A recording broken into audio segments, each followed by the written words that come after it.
Beware. Welcome everyone, and State Board and Tennessee Higher Education have been a great support for us. So thank you all. Great to see everyone's smiling faces. We will start at this time. I'd like to call on, I just lost my people. Mr. Casey Griffin, I don't know if he's in here and I can't tell because my screen just moved around. If you wouldn't mind calling the roll to establish a quorum, please, Mr. Casey. Dr. Chisholm Burns. Here. Mr. Dixon. Mr. Dixon.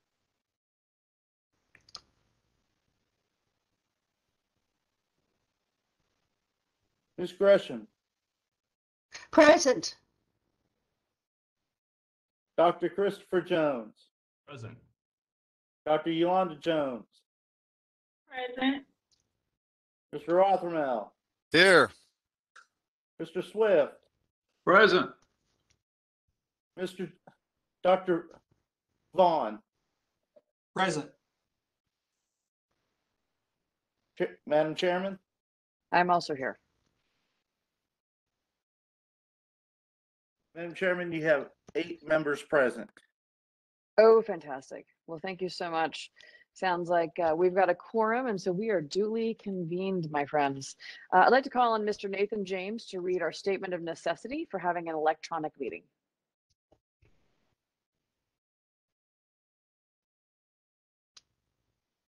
Nathan, you are muted.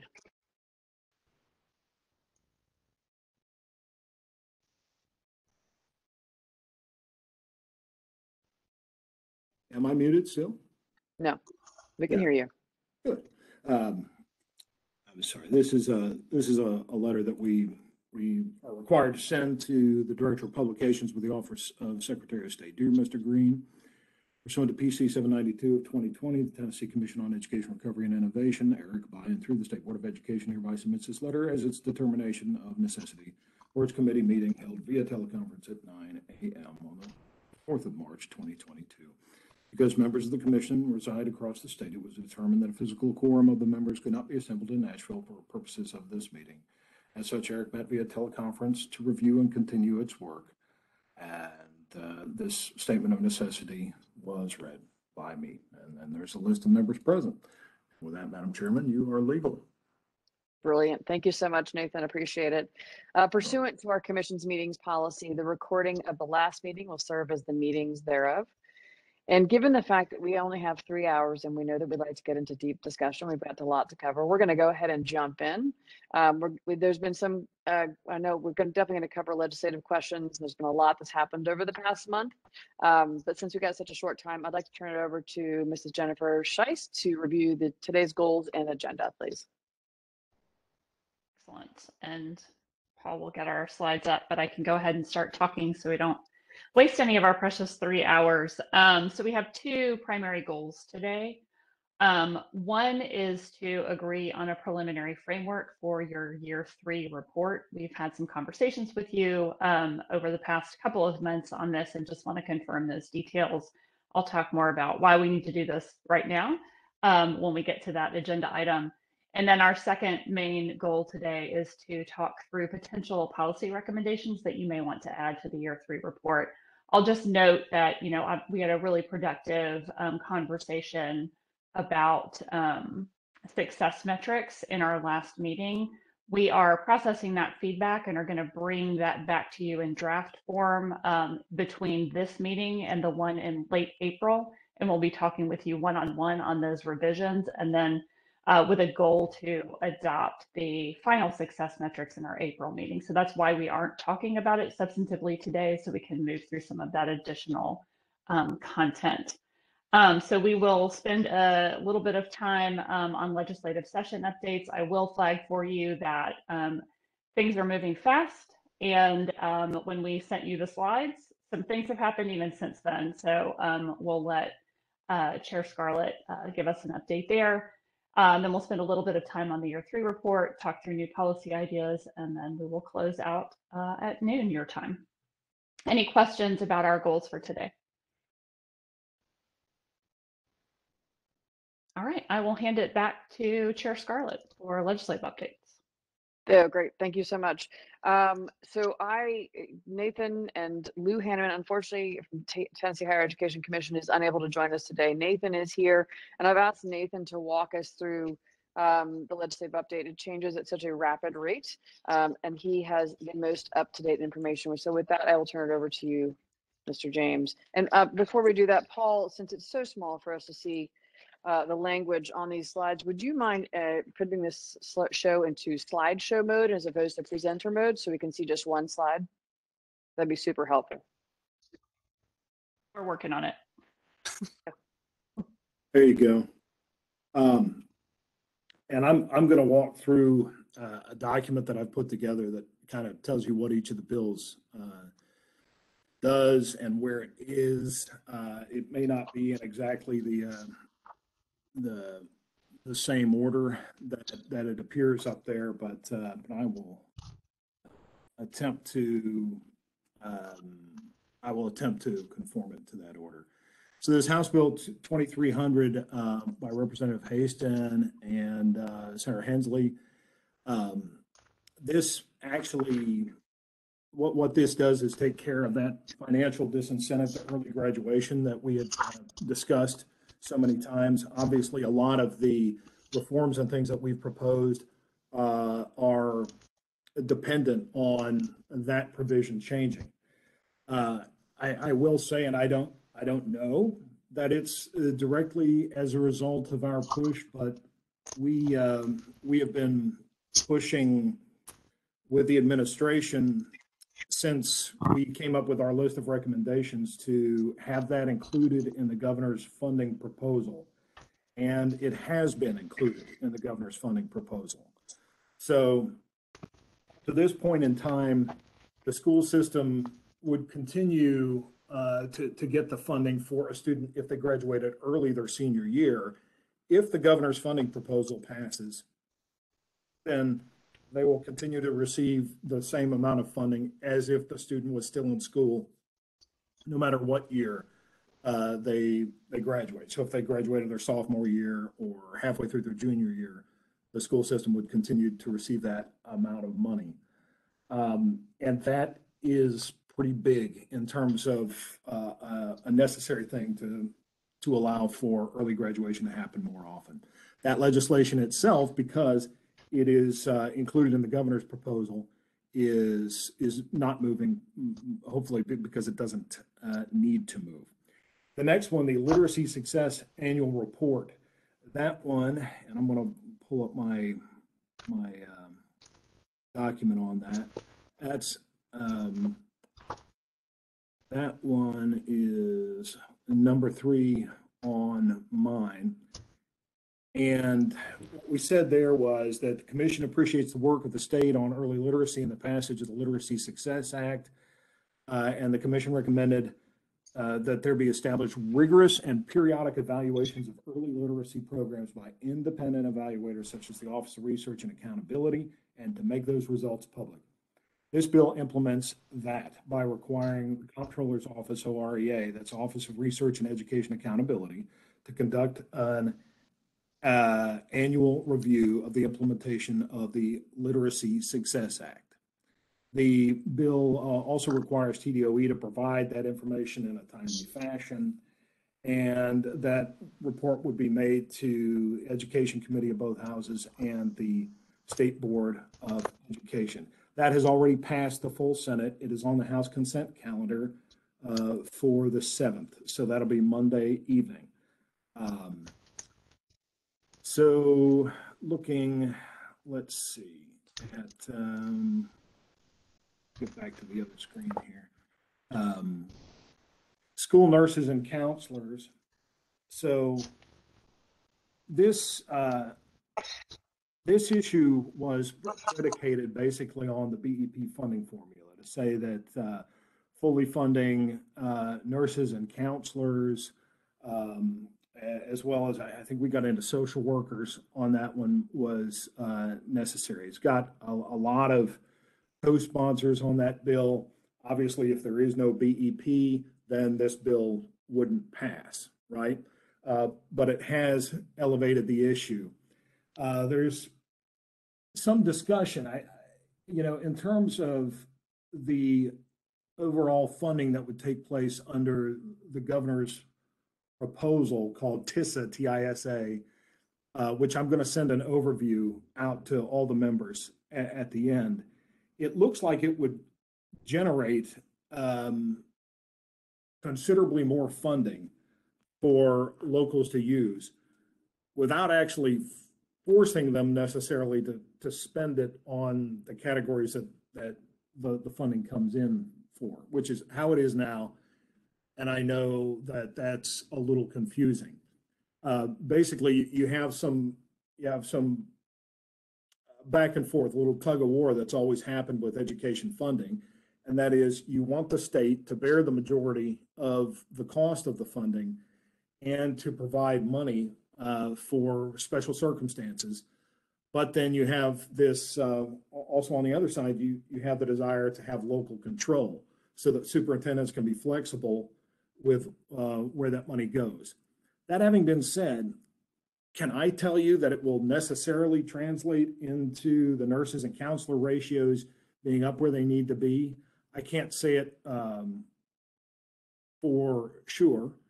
What I can say is that I would say it's pretty likely that most districts will see improvements on this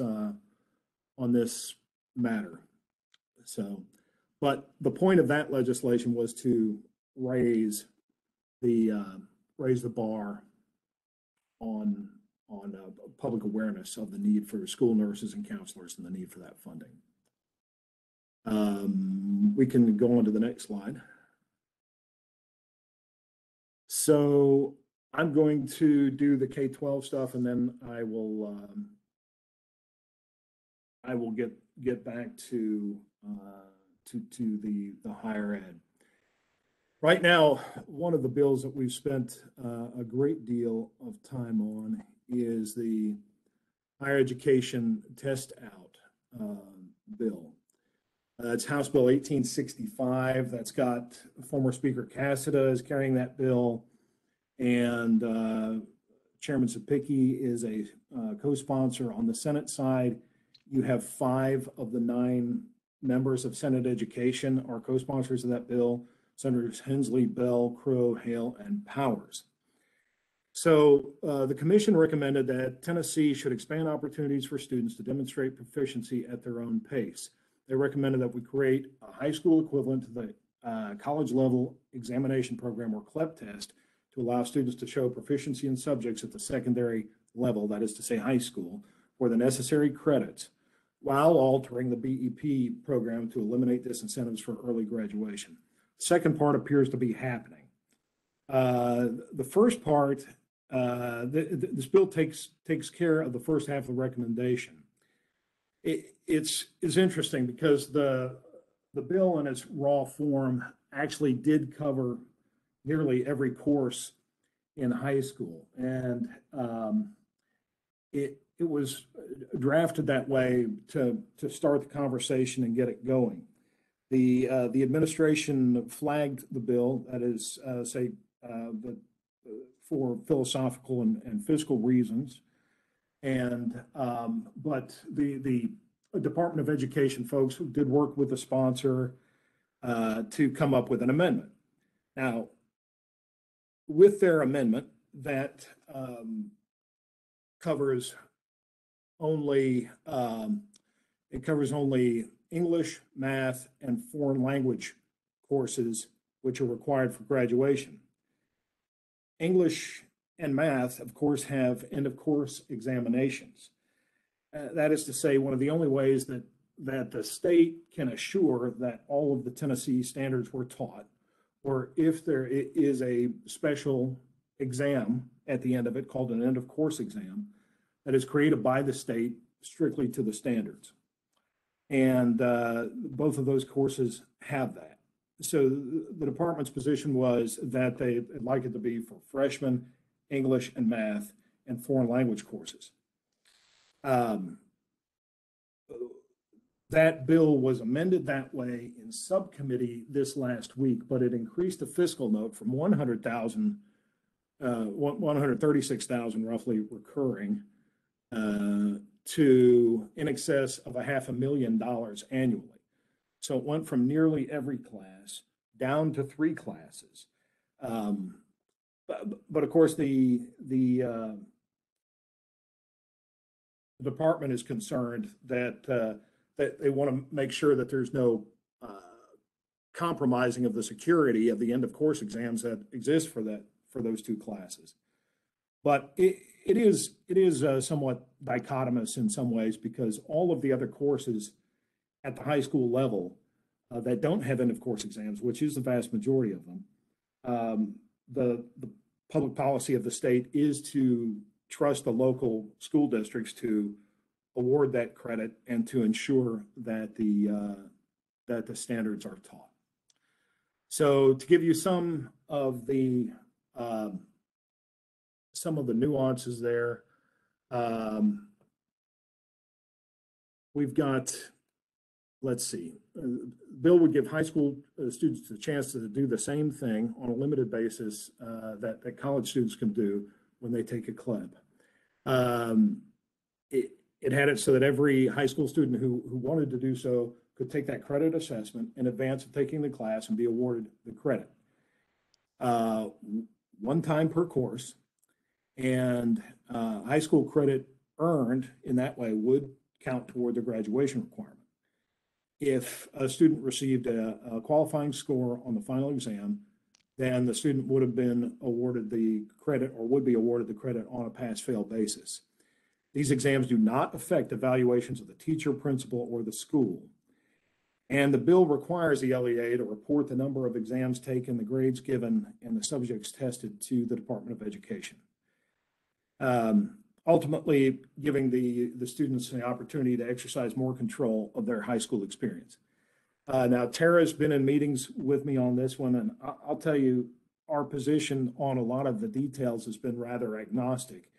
You know, I've told folks I've met with, if there was a way to give the high school or the district credit for the good things and not penalize them for it if the student didn't know, because it's, you know, obviously that's, you can't very well penalize a teacher for a student not knowing what's being taught there on the front end and before they ever take it. Long and short of it is, this bill has a great deal of interest, and it's also kind of being fought over at the moment. So it will be in the House Education Instruction Committee on the 9th, and the Senate Education Committee on the 9th as well. There may be the same version, maybe different versions, but there's certainly a lot of interest in this. The next piece of legislation, and I'm going on my own list here. We have House Bill 1964 up. I only have one screen here, so let me see if, yeah, House Bill 1964. Virtual learning drills, EPP, training for future teachers, and materials. So this bill ended up having a $66 million fiscal note on it because of the additional costs as they exist right now for local districts to elect to use curricula that has an online component already ready to go. So this legislation was amended to remove that requirement, and it still requires 1, but no more than 2 virtual learning drills, which can be defined at the local level. But those learning drills would need to be able to fully stress the system. This is from one of the main reasons, obviously, that this commission was formed, so that if we get to the year 2028, another pandemic or something else similar happens, that we as a state would have learned and made some alterations to how we do things. In terms of the virtual drills, I always point out that we had an earthquake in 1813, and we do earthquake drills every year in schools. Well, this happened in 19 and 20, and it's liable to happen again. Whether you like remote instruction or you don't like remote instruction, certainly if a tornado sweeps through the town, if there's big flooding, you need to be able to do remote instruction, even if it's for 2 or 3 days or a week at a time. And this bill deals with that. It also requires educator preparation programs to be instructing teacher candidates on how to teach in that environment so that it's not so much of a shock moving forward. That bill right now, let's see, it passed the subcommittee level in the House. It's placed on calendar for Education Instruction Full Committee next Wednesday on the House side, and Senate Education on the Senate side. With the amendment, the fiscal note is down to not significant, and I expect that one to pass. So I'm going to pause it there before we move into the higher education bills and ask if there's any question about the bills that I brought up so far.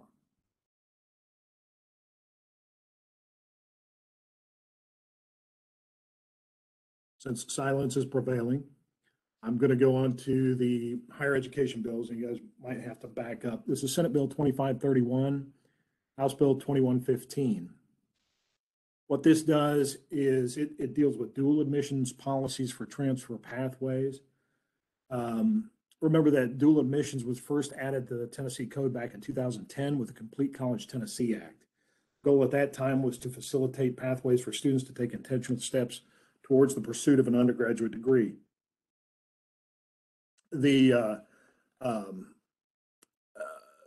The code, that is to say the law, was subsequently modified to more narrowly encourage geographically based policies around dual admissions.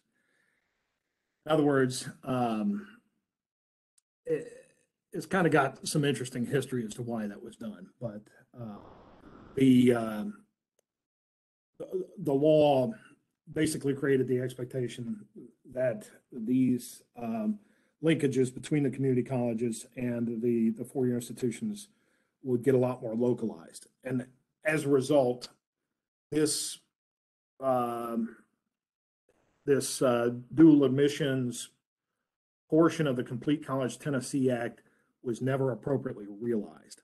And it was a pretty big innovation.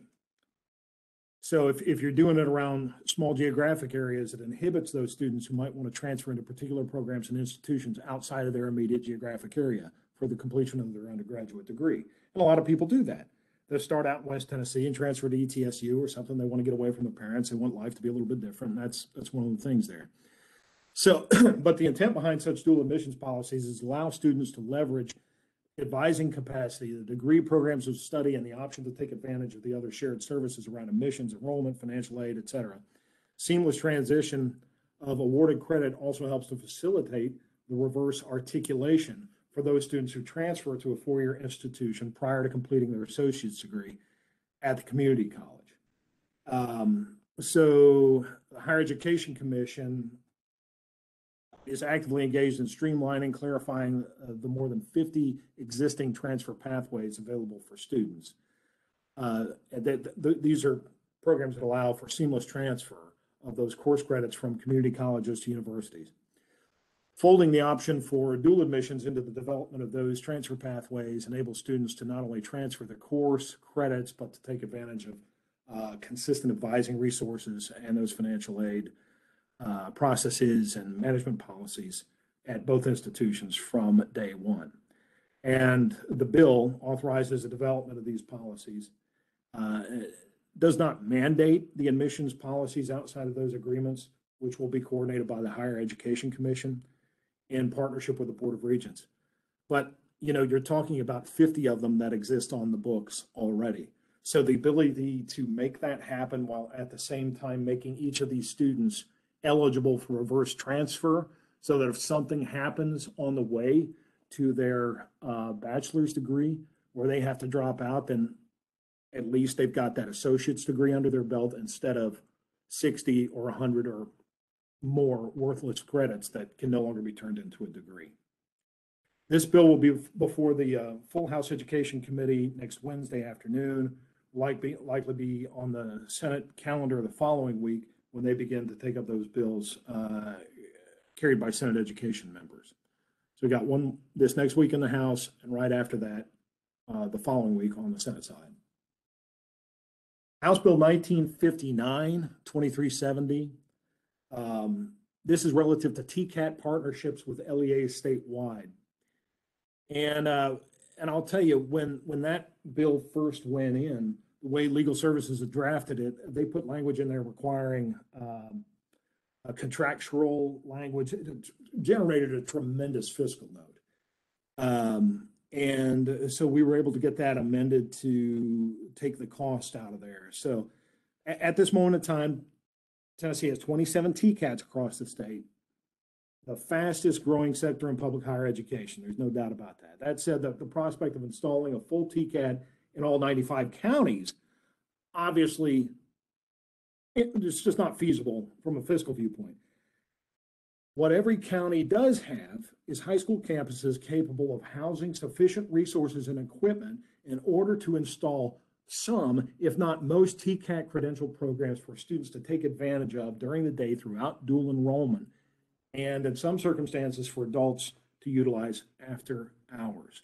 This bill requires that each TCAT throughout the state establish partnerships with each LEA located in the county in which their main campus is located for the purpose of providing early post-secondary opportunities, including but not limited to dual enrollment, early and middle college, and dual credit.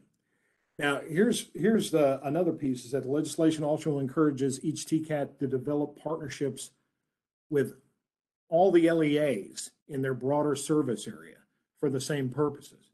And I think Dr. Jones will tell you, I mean, it is great if you've got the TCAT located in that county, but to move beyond that and to make this available in the counties that her TCATs serve, that would be a considerable step forward. So that legislation passed through the Senate and will be moving to the House floor next week for final passage. That's what I've got on that. I'm going to have a sip of water, and I'm ready to take questions, and hopefully I know the answers. Nathan, just a clarifying question on the, the high school TCAT. You were talking about the TCATs inside the local LEAs, and then you moved on to say that the TCATs could serve beyond just the local LEAs and the kind of a broader service community. Can you just clarify that for me? Is that would this bill be saying that, you know, a TCAT could serve multiple LEAs because they might sit on the edge of a county, or LEA, like, help me out, walk through that. Yeah, and Dr. Yolanda Jones, I certainly want to call on her because this is the world she lives in. And I will tell you, Lou and I split up the higher ed. He's doing the higher ed bills. I'm doing the K-12 bills. And so after drafting and securing sponsors, and there's a lot of sponsors, we kind of split the work, but he unfortunately couldn't be with us today. And Dr. Jones, you correct me if I'm wrong, but the TCATs have the county they're in, but then they also serve a wider swath of counties, right? So that you know, students from a lot of different areas can come and be served by one College of Applied Technology. Dr. Jones, tell me if I'm wrong, but as I understand it, for the most part, most TCATs already have some arrangement or some agreement with the LEA that they're located, in which the physical TCAT is located. But they don't necessarily have those same arrangements on a state, you know, at least not all the TCATs statewide. They don't all have those same arrangements with other counties that may neighbor or that are considered in your service area. Is that correct? Yes. Currently, we have contracts with all of the high schools within our service area. There are two ways students can attend our institutions, either by coming to our main campuses or our extended campuses, or we go directly into the high schools and establish programs. I think what this is referring to is the partnerships where we can actually put those programs into the high schools that make them accessible not only to the dual enrollment students during the day, but once those programs are full programs, we can then offer these same programs to adults in the evenings after hours. So that way we are touching not only high school students, we're able to expand those training opportunities to adults as well, and which will really be effective. And I'll give you an example. In Lake County, which is a distressed county where students struggle with transportation issues among other poverty type issues, they will be able to attend both in high school, and their parents possibly could attend during the evening. Okay. And I know this is your bread and butter every day, and I'm trying to pinch hit for Lou on it. But this also encourages, I guess. So you've got agreements in place with all of them in your service area. Now, do all of your colleagues around the state have that as well? Because some of the conversation I heard was that it's kind of hit and miss, but you tell me. And that is true. It really is dependent on the institution. There are areas where high schools were doing their own CTE training, and it was not tied directly to any form of higher education. So I think now by promoting this partnership, students will not only just be taking CTE and then having to go and re-enroll and not being able to apply those particular training credits, I'll say, it will be as one. So it will be a true dual enrollment. So there is no loss of education for the high school students. So I have grown my partnerships with the high schools in my coverage area because they did start just offering CTE programs, not necessarily aligning them with higher ed, but just giving students those options. So I think this will tie both the high school training and the technical college training together and be more powerful. So if you take a lot of these things that you all have pushed forward in the second report, right, and you put them together, also recognizing all the the work that's being done by the administration on expanding dual enrollment and different opportunities for early post-secondary opportunities in high school, you definitely see things moving in the right direction, I think. And certainly these bills would not be in there if it wasn't for the existence of this commission and for what you all have done. Dr. Jones? I do have one question. I think it was the House Bill 2300, I believe, where you stated that the students, they could leave high school and then or enroll into higher education and not be deemed for that. Will those same students qualify for funding to pay for them to continue their education in higher ed if they graduate early, or how will that work? So you're talking about if you, so there's a couple different things at play, okay? One of the bills that Eric recommended, one of the recommendations was to remove the financial disincentive to the LEA for a student to leave early. As it stands right now, if a student graduates their junior year, the school system loses the money that they would have generated had they been there their senior year, right? And so that's the one side, and that's strictly funding for schools. In terms of early graduation, there isn't a bill from our recommendations right now that deals exclusively with early graduation. If I would say there is a lot up in the air right now about the high school CLEP bill. Okay, it is it's got a $500,000 fiscal note on it, which is basically a death sentence on the bill.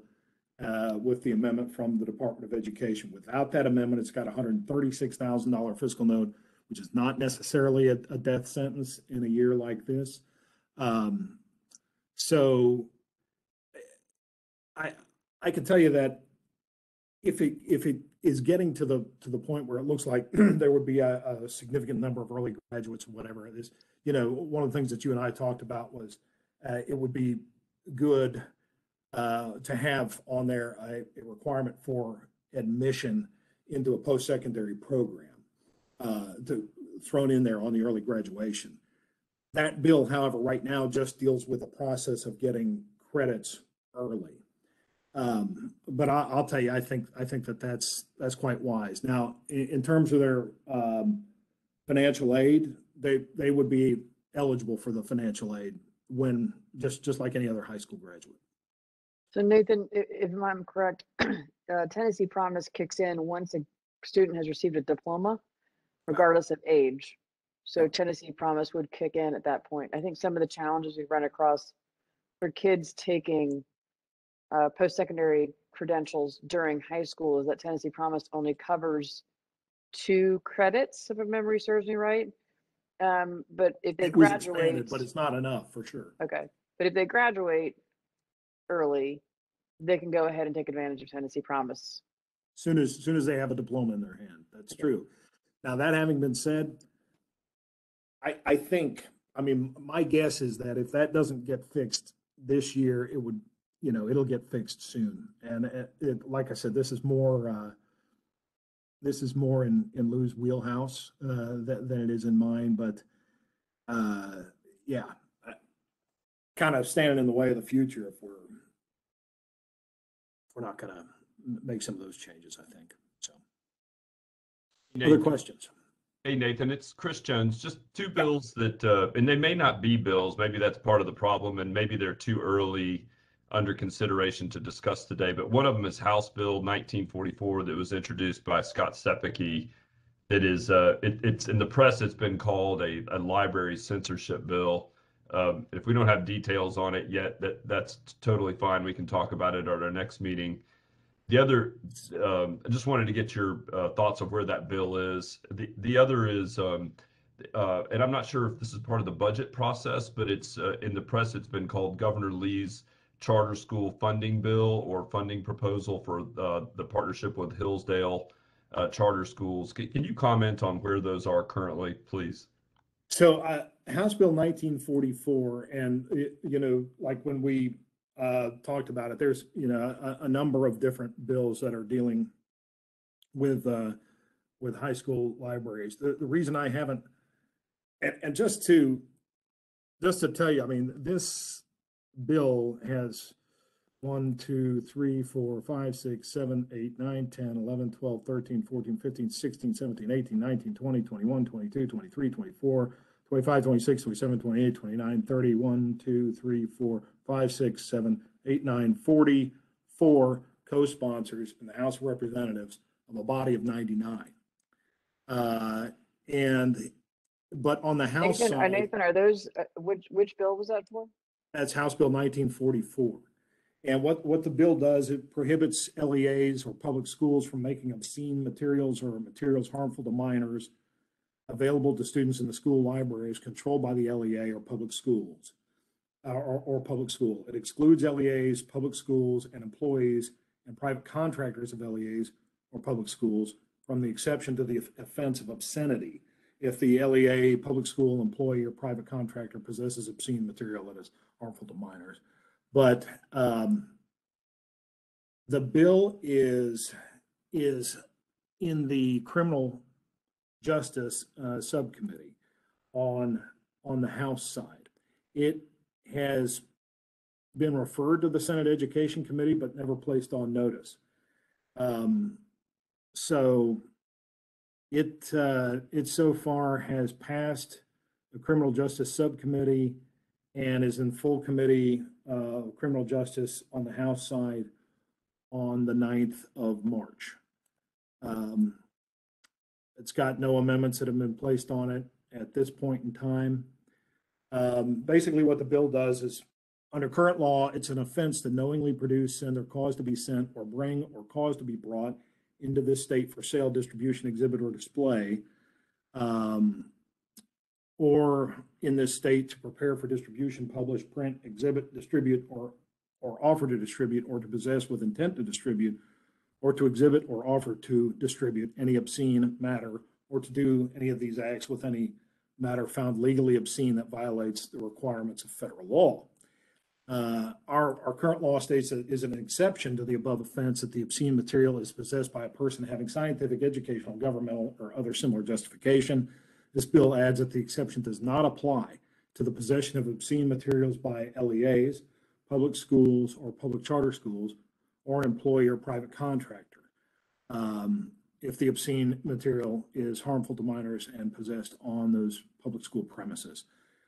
Bill prohibits an LEA or public school or public charter school from allowing obscene materials to which are harmful to minors to be available to students in the school libraries controlled by LEAs. Question for you: Who's defining, or how do we define, or how does the federal government define obscene? I mean, that's a question for the Supreme Court, isn't it? I mean, you know, what is it they say they know it when they see it? I am not the right person to opine on that. Okay, I was curious. Yeah, but where it is criminal justice sub. If you want to look at the exact text of it, you go to the General Assembly's website, and where it says search for bills, pull up HB 1944, and that's where you can read the exact text of it. Who has it in the Senate, Nathan? Joey, Senator Hensley. Okay, thank you. So,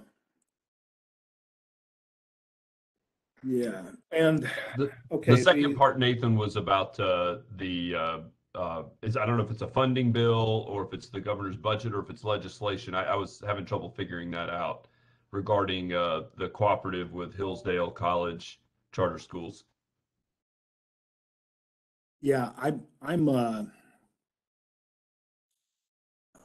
let's see, I can do some research on it and get back to you as far as the specifics of that bill and what it does.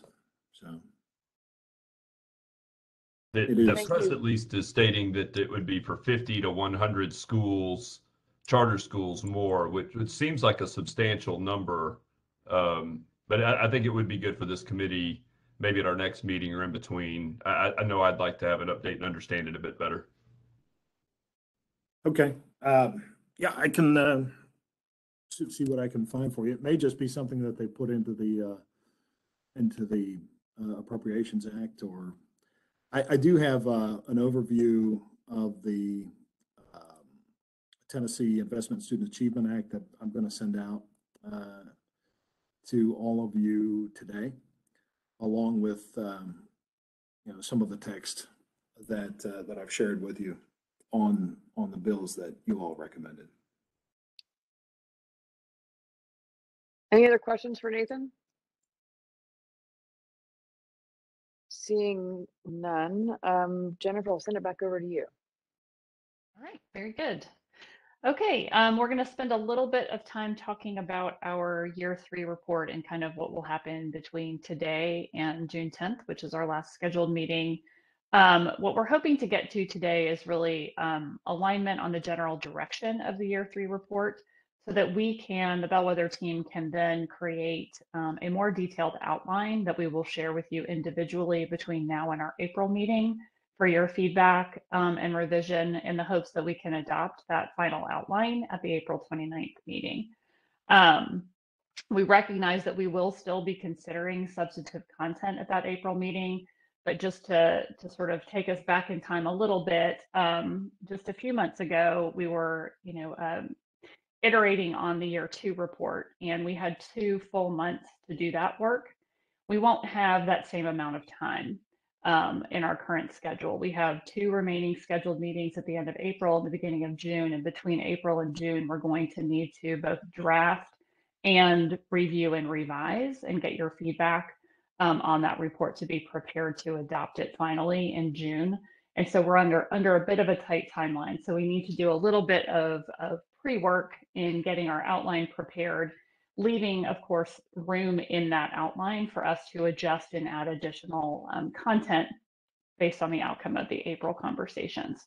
So that's a preview of what we're going to be doing over the next couple of months, and want to talk to you a bit today about where we are envisioning that report going to guide our drafting of that initial outline. Paul, if you can go to the next slide, please. So we talked to you about this in one-on-one calls in January and had very good alignment across essentially all of the commissioners, but just wanted to share a few bullet points that we are keeping in mind as we create that outline.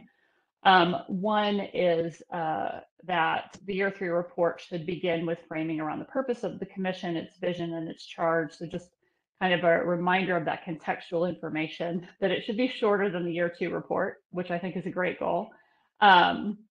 That it should also stand alone from the year 2 report so that it can be read in isolation and kind of connects all the dots among all of the work that you have done prior to the year 3 report. So in order to do that, we would provide a short recap of the year 2 priorities, a discussion of any legislative actions that have happened, sort of what Nathan was just talking about in terms of things that are moving now to enact the priorities and recommendations from the year 2 report. It should include fewer policy recommendations relative to the year 2 report, and we'll be talking about some of those now. And one thing I would encourage you to keep in mind is thinking about any new recommendations in context with the year 2 recommendations. So if we're adding something, does it truly feel additive to the recommendations that you made previously? And we'll try to provide that context for you, and is also why we asked you to sort of pull up that ease of use document to have handy for our conversation today.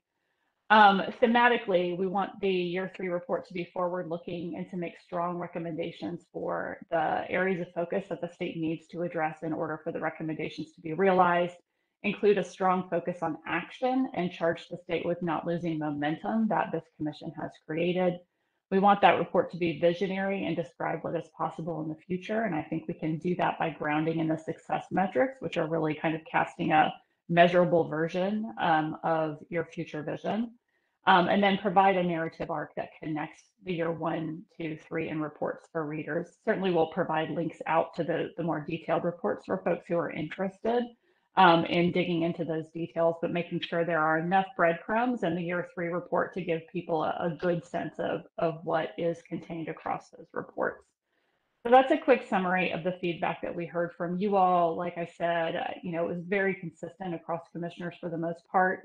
So we just asked if this all sounds directionally right. Is there anything missing? What would any of you add or instruct us to do as we think about the outline for this final report?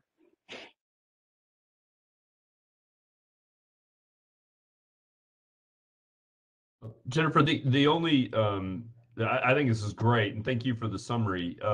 The 4th bullet point, where in bold it says discussion of any legislative actions, I guess I would make that stronger. I would say recommendation for legislative actions as opposed to discussion of. I think what we're aiming to do in that piece in particular is name anything that's happened between the year 2 report and now. So anything that's been enacted by the current legislature, certainly any additional recommendations would be recommendations. Hey, Jennifer, this is Marie. Yes, ma'am. I think anything that we could do to write this tight would be greatly appreciated. And maybe even tables, like even that discussion section, I could envision that you could put the proposed item, and then you could put the discussion in 2 or 3 bullets in a column. Anything that makes it write tighter, makes it more readable. Yep. That's good guidance. And I think, a lot will depend on how many new recommendations and how much explanation we need versus, sort of really communicating the higher level vision, pulling from the prior reports. But I agree, we want to make this as readable and sort of easy to use for our consumers as possible. Right. And you just could just reference it, whatever we need to reference, and do a general statement, just reference it and move on. For the academics of the people who want to get into the data, we'll have that. We can give that to them. But I think for the average everyday reader, they just want the take home message. And the same thing with year 1 and year 2. I think 2 or 3 sentences at most could sum up those reports. All right. Hey, this is Joey Vaughn. So looking at the be forward-looking bullet, one word that I don't see here is the word innovation. And I know that it's referenced somewhere out there, but I think at some point we have to be, we're hearing a lot coming from funding formulas and those things about innovation. So if we're going, now's the time. So I'd like for us to be more specific with that word and what our thoughts are in the innovation arena. Very good. And we are going to talk about innovation recommendations specifically today, but what I'm hearing you say is that also in the framing of the report and the overall message of the report, that needs to be elevated. Jennifer, let me comment on the second to the last bullet point. Be visionary and describe what is possible in the future.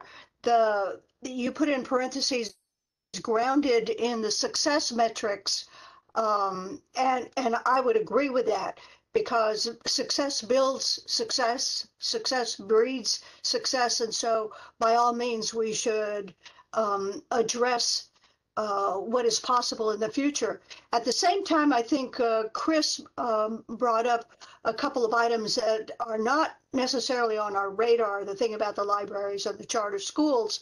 And the other thing that isn't on our radar either is the recent study on the effectiveness of pre-K, the gold standard study by Vanderbilt. And that study is getting national attention.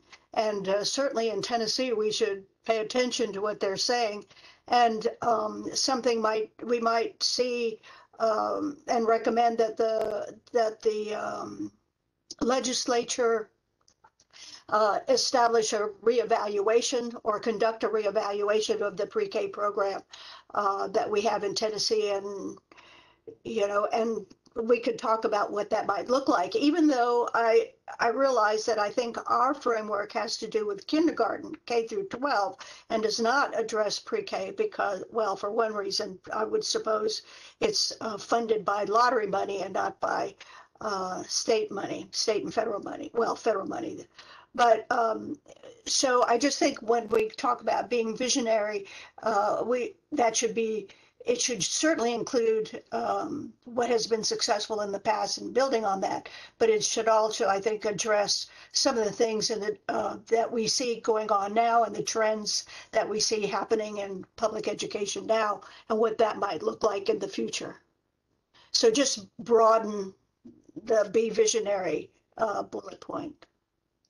Jennifer, this is Glenn. Hello. Hi. Hi. I agree Hey, Glenn. with everything's been said. I would also stress the importance of being able to weave the golden thread through our work around successful careers and why we're doing education. What are we doing? That successful lives through careers. So I would not want to lose the connection with industry. Joey's point about innovation and creativity, but this is the first attempt we really made at really connecting the dots between pre-K, K, high school, post-secondary, and career. So I would hope that anybody that reads our report, especially down the narrative arc at the end, it would be in order to connect to career. Yes, and I think that comes through in the recommendations. We will make sure that it's woven into the framing as well and elevated. Hey, Jennifer, I could see back to my colleague's Glenn point, up in the first paragraph is like almost, why are we doing this? And that's Glenn hit it on the head, because we want our citizens to be successful in their careers. And so I could see that being italicized, bold, something right up in the first paragraph. Yep.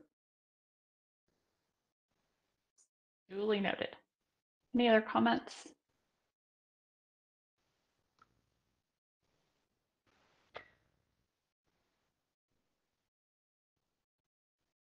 All right, we will take this guidance and create a draft outline for you all to review. We'll be circulating that to you after this meeting, and then scheduling one-on-one calls with you to get your feedback, and we'll continue iterating on it, of course.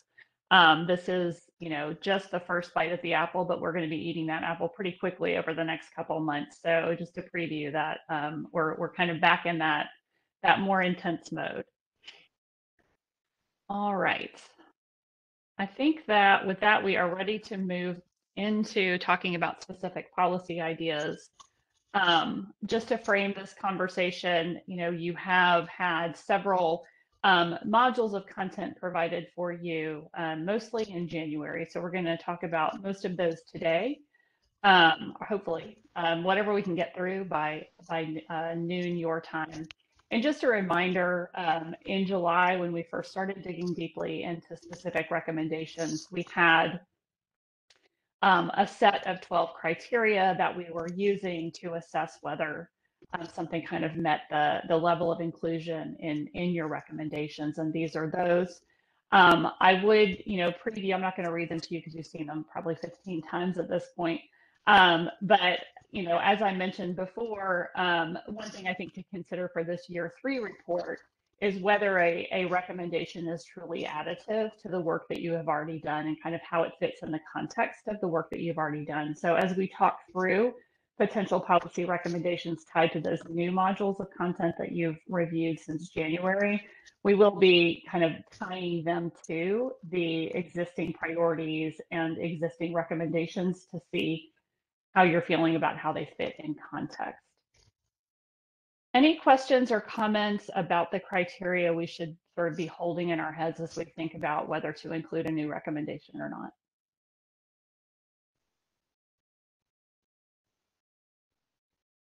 Jennifer, it's Glenn. I would hope that we could bring out the notion that said we can do better in educating and preparing our people for careers, and therefore are we challenging the status quo and prepared to bring forth innovation. So the number 4, where we talk about innovation, very important that we can do better than what we're doing today. It goes all the way down to pre-K, and we got people that can't read, write, or do math. So I would hope that would be a point you'd use. Well, let me be clear. This is the point that you all will use. These are your recommendations. We are just here to help facilitate you through your decision making. So I will turn that back to you, Mr. Swift. And I think we've done a good job at that. We just need to highlight that we are challenging the status quo. We're not happy where we are. And I know that's not a good notion. A lot of people reject that we've made a lot of progress. We're not where we've come a long way, but we're only halfway home, as my grandfather used to say. We got a long way to go here. And it's okay to be critical. here's the things that we need to do better, be faster, quicker, better, less expensive. And I just could see all that being just wrapped up in that concisely in that introductory paragraph and say, therefore, we are doing this. Because of this need, we're filling the gap.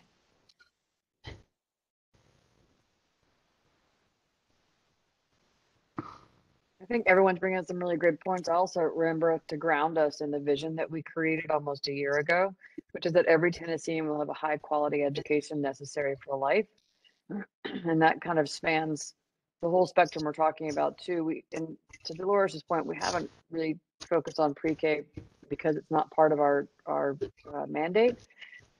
However, making sure that students are, at least to kind of have the basic skills prior to walking into kindergarten will certainly put them down a better pathway than they are right now.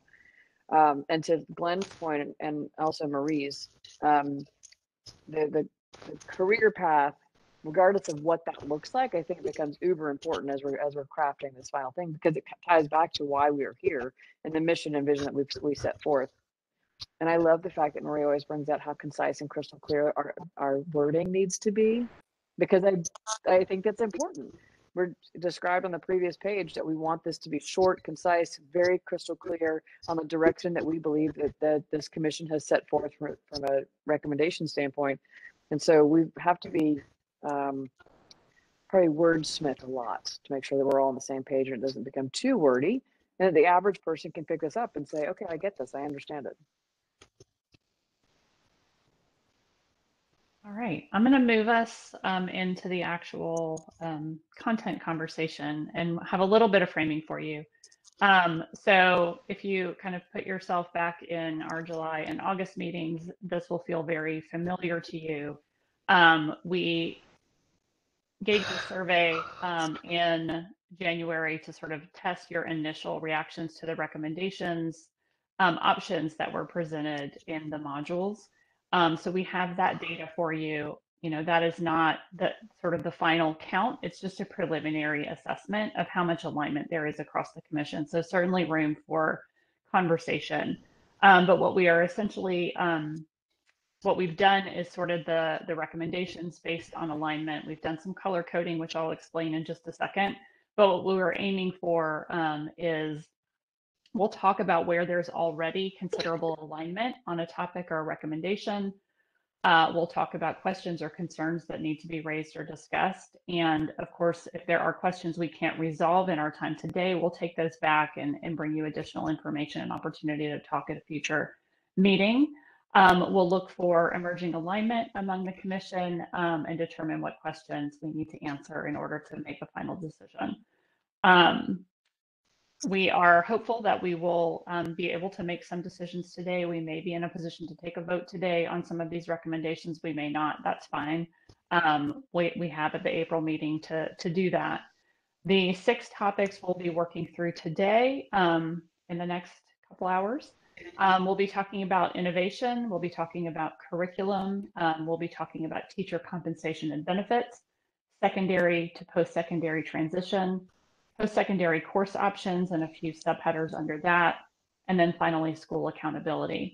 So we do have a lot to cover today, and in the interest of keeping us moving forward, if we're sort of getting bogged down on a topic and not seeing a clear resolution, I'm going to move us along and I'll bring it back. We can bring it back at a subsequent meeting, but to try to sort of get as much clear off the decks today as we possibly can, and that'll help us to move forward with outlining and preparing that important Year 3 report. Next slide, please, Paul. So the color coding and kind of how we plan to approach this. We have kind of red, green, yellow, also pink flags in here. We plan to focus most of our discussion time on the yellow recommendations. These are areas where there was kind of a mix of yes, maybe, and no votes in the survey data. So places where there's not clear consensus, but a fair amount of interest. We'll intend to spend a little bit less time reviewing the light green ones. This is one where there was a lot of support, but maybe a little bit of dissent. And so we'll give that a little bit of airtime for folks to speak up and refine. If we have time, we'll talk about our pink ones. Those are ones that had a pretty strong split. We will not plan to spend much time on the dark green areas. Those are ones where there was a lot of alignment already among commissioners. They had 0 no votes. And so there was no one that was opposed to them on their face. We may need to do some wordsmithing on the specifics of the recommendation, and we can either think about that today if we know the direction that we want to go, or we can bring it back in April and do some refining for you and bring you back a different version. We will also not plan to review the dark pink/red ones unless there is a commissioner who wants to advocate for one of those recommendations. These are recommendations that didn't get a lot of broad support. Certainly anything is on the table for conversation. This is your meeting and these are your recommendations, but this is how we plan to kind of organize how we are approaching this conversation. But definitely speak up. We don't want to run roughshod over your process, just trying to keep us moving. Any questions, concerns, comments about where we're about to go? All right, I see a thumbs up from like the couple of people I can see on my screen. So I'm going to keep moving. Okay, so our first kind of bucket of recommendations is innovation. That was one of the areas that you all highlighted. Clearly, we needed to do a little bit more detailed work. We have one priority focused on innovation. It's very short and sweet. Incentivize locally led innovation is the priority. And there's one current recommendation in the Year 2 report around creating an innovation hub at the state level to support local innovation, including rigorous evaluation and robust dissemination and scaling opportunities for successful strategies. So we brought to you a few additional detailed recommendations that you could consider if you wanted to make this more specific, which is what the call was. Starting with our yellow one at the top, Tennessee currently has Izone legislation, which enables low-performing schools to access more autonomy in decision-making at the local level and funding in an effort to turn around low performance. The potential policy recommendation to consider is whether we revise that Izone legislation to apply to different groups of schools. Right now, it only applies to low-performing schools. We could expand that to apply to high-performing schools or schools with a particular focus area. Kind of the sky's the limit there. In the sort of policy space outside of Tennessee, there are lots of states that have these kinds of policies that enable additional autonomy at the local level, which really is what creates that space for innovation. And they have all different structures. Some are for only high performing, some are for only low performing, and everything in the middle. So there really are examples from other places of any range of options here. As you can see from the voting, there's a lot of uncertainty here. There's 1 opposed, 4 yeses, 4 maybes. So we'd open it up for questions, discussion, advocacy for or against from you all.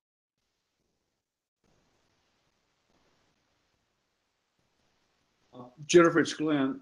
I would observe my experience with innovators. Innovators are the ability to see things other people miss. So I would hope that we could learn from the high performing schools, the people that a lot of things, creativity is going on, and you use those as labs to expand upon that. So not just focus on our innovation is about low performance. So that would be my observation to support expanding that. And I hope that's what we as a commission will come out with, is that we did see things other people have missed and we're recommending those, and that's a part of our innovative approach. What do folks think about that, about potentially recommending to expand the Izone legislation to apply to high-performing schools? Yeah. So this is Joey Vaughn. One thing, when I think about this, one thing that comes to mind, and we don't know what's going to happen with the student funding formula, but this almost, from what I've been able to look at, this will be addressed in that because of the outcomes-based measures, the funding that goes with it. So I think that may be something that's included, maybe that the General Assembly may have on their mind, or the governor. But I just want to throw that out there, that there may be in the funding formula this very thing to look at the high performing as well as the low performing. By that I'm saying, if it's low performing, you're going to, if the funding formula passes, you would have to present why, and there would be a lot of checks and balances in there to find out why. And on the flip side, if you're high performing, there would be rewards for that. So I just want to throw that into this conversation, even though there's a lot of still unknowns about where that will go.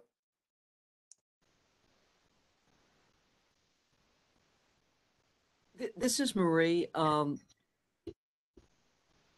I struggle here. I just hope we could find, with all our great brains on this WebEx, that we could find a way that we don't punish the low performing schools. And I'm a metric person, believe me, I am. You could ask anybody that works with me. But the ideal is, in my mind, is I don't want to increase that gap in equity. And so I would like to see the low performing schools get funded to achieve milestones so they could improve their performance. And so I don't want us to do anything that keeps on, that keeps the status quo, quite frankly, because I'm going back to what Tara said, I don't know, maybe a half an hour ago. Our mission is that every Tennessean, ... And so I think we just have to be careful about just focusing on one subset of population. So the existing Izone legislation applies only to low performing schools, and we could expand that to include other schools without limiting it to high performing schools. So we could keep it essentially for low performing and high performing schools. And essentially that, oh, sorry, go ahead. No, go ahead, Jennifer, because that's good as long as we put in there milestones. I want to see progression. You know, if we say that somebody's going to lose weight, I want to see progression to that point. Even if you're just losing a pound of every 6 months, I want to see progression to that point. Right. And so currently the Izone authorization is tied to a school's performance relative to the state accountability system. So it applies only to the bottom 5% of schools based on student achievement. So they are already, because of their relationship to the state accountability system, already held to annual targets for improvement in performance, as are all schools. So it's kind of embedded in that legislation. What I'm hearing is you want an additional piece to that. Yeah, if we're going to expand this. That's you know, something along those lines. And then how is that working? If we're already doing that, how's that working? Well, currently the only district that has an Izone is Shelby County. So it's part of the state strategy for providing support and improvement opportunities for low performing schools. There is some evidence that additional autonomy, locally based decision making, and local control of things like budgets, staffing decisions, scheduling, things like that, can provide some improved outcomes. The evidence base is not well developed, and it's fairly inconsistent, in part because this is implemented in all different kinds of ways across different places. But that is the aim of the Izone legislation and that approach to school improvement. Thanks. Jennifer, I mean, I think we all, everybody in here likes innovation. Just in reading a little bit about the Izone, they called it Izone, I think, in part to not stigmatize the low performing schools. And maybe that was an unfortunate, title that they gave those schools. But this legislation was really designed to help improve the low performing schools. I don't know. It doesn't make sense to me to then confuse that with the schools that are not at the bottom 5%. I wish they would have used a different term, but if they weren't calling this the innovation zone, if they would have called it the low performing schools program, we wouldn't be asking to expand it to include others. So I would argue not to mess with this one.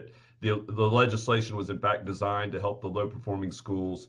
If anything, I would say let's change the name from Izone to something else just to make it less clear. But that's why I voted no. Mm-hmm. And I think that's right in Tennessee. I think if you look outside of Tennessee, these types of policies are put in place for a range of purposes. That was the purpose for which Tennessee adopted it, and that's true in some other states. In other states, this type of autonomy is only provided to high-performing schools.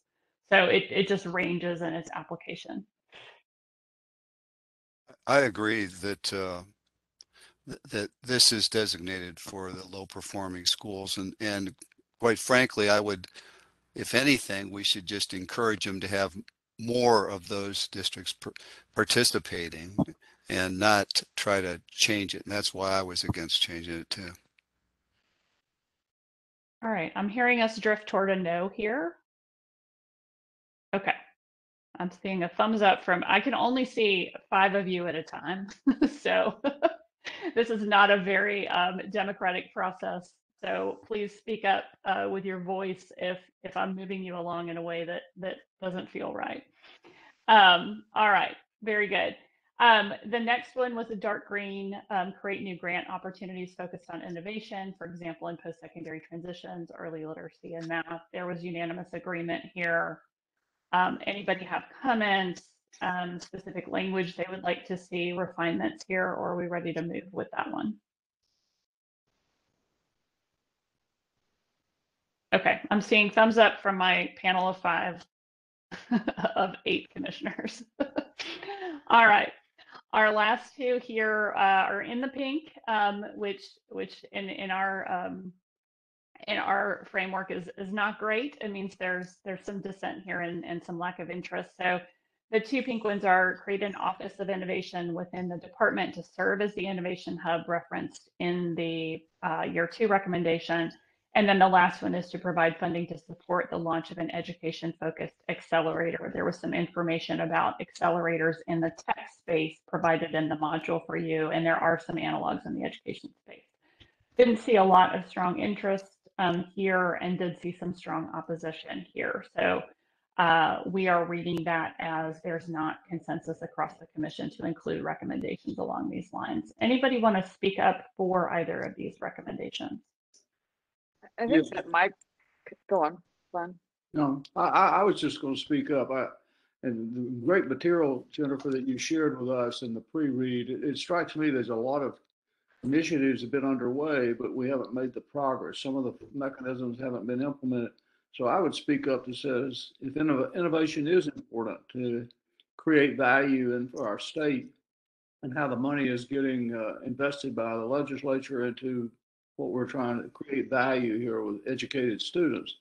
So it strikes me that we need to somehow get some teeth more into, do we need a chief innovator? If that's what we need, we need something to drive these initiatives that are there today to success. And I'll just add in, if we're looking at innovation from kindergarten through to career, I don't think that an office of innovation sitting in the Department of Education is the right place to be. Number one, they focus on K-12. Number two, we would not be having this conversation if our Department of Education was consistently looking into the future for modernizing our public education system. This commission would not have been created. And so I think that it's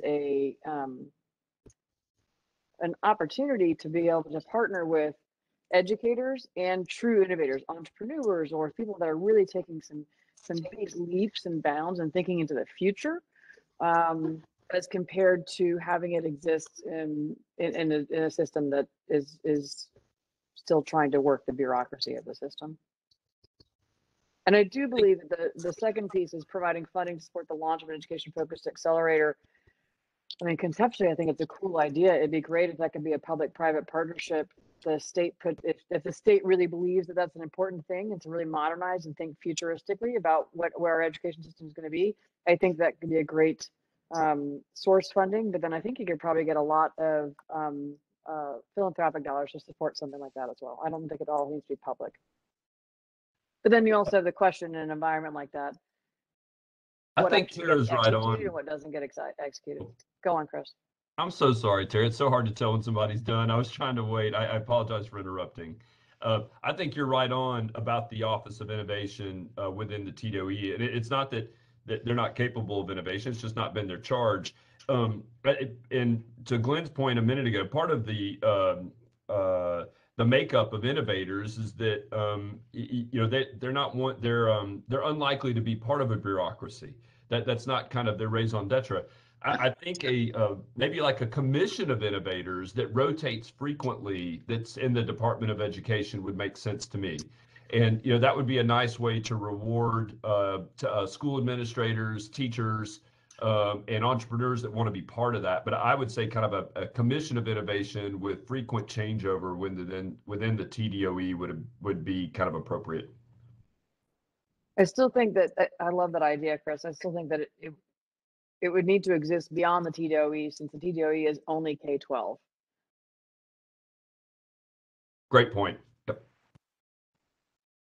Do we want to add some specificity to the existing recommendation? You can see it at the top there in the gray box around who is part of the Innovation Hub, and specify that it should be a public-private partnership, that it should include K through career, that it should include entrepreneurs and innovators from And schools, et it cetera. should We can share, do that. should share best practices as well.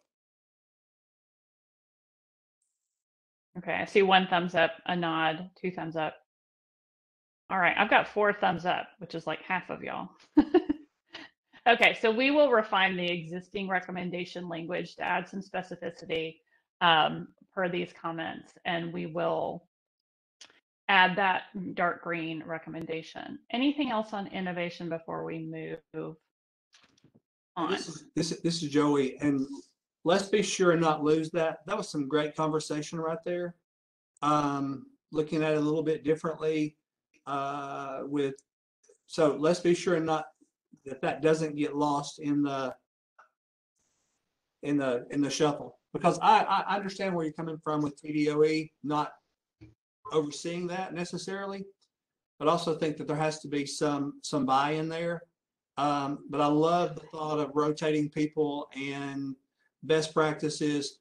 That I think that's really, really important. And Joey, I think to your point, I think it's value to have someone from TDOE and someone from THEC participate. There should be a consistency there, so that when you think about execution, it's already in their mindset of saying strategically, this is how we can think about innovation, but we've got to think about it from an execution standpoint, because we can talk about innovation all day long, doesn't mean it's going to get implemented unless you've got the forward thinkers that are in those organizations. Jennifer, I just wanted to comment that I think I was a no on this one because I just thought it was growing bureaucracy. Because if you want to create an office of innovation, you have to. I was thinking of the specifics. I am in the innovation hub at TDOE. Okay, so I come in the morning, grab my coffee, turn on the computer, go through my email. Then what do I do? I'm supposed to be innovative in here. Then what do I do? So, if you were to be a little bit more specific about what an innovation hub should do and how it should do it and who should do it, that may be different. But right now, create another office. What does that mean, really? So I think I was a no on that. Yeah, this is Glenn, if I may. I would just quickly respond. To me, what it would be about is somebody that comes in the morning and their charge is to question the status quo. We're not where we need to be. So I would consider they're improving the status. They're going faster. They're going cheaper. They're going better. They report to whoever would be appropriate. But it's driving innovation in the state of Tennessee education system so that we have people prepared for industry, for careers. And so that would be my answer to that. It would not be somebody just turns on their email. They would come in and they'd be in tune with what's going on in the state now that's creative, that's improving the operation. They'd have test labs, they'd be testing new ideas. And certainly that would be my view of that. Just like industry does this today. Every corporation has innovative people and they're driving, and what are they doing to be creative? They're getting in front of trend. What are the trends that are occurring in education, and how are we connecting with that? Get in front of trends, solve problems. It's creating a continuous learning environment. So there's consistent learning across the entire education spectrum too. In order for that to be successful, you have to have the infrastructure where that is acceptable, tolerated. I think tolerated is probably the right word there. Tolerated and could be implemented. Otherwise, it goes back to Dolores's point. I think she just made an excellent point that has me at pause.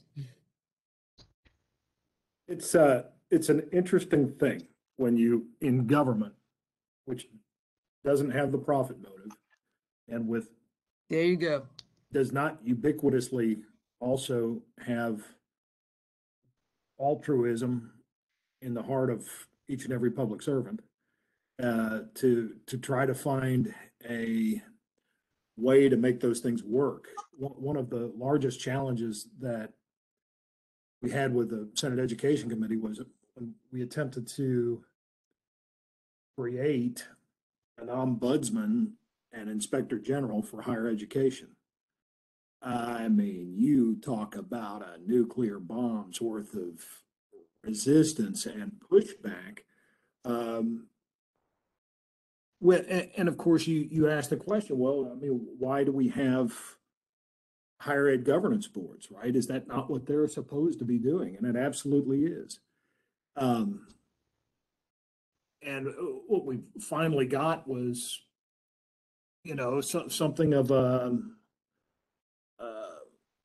general advocate that college students could go to get through some difficulties. And it's just,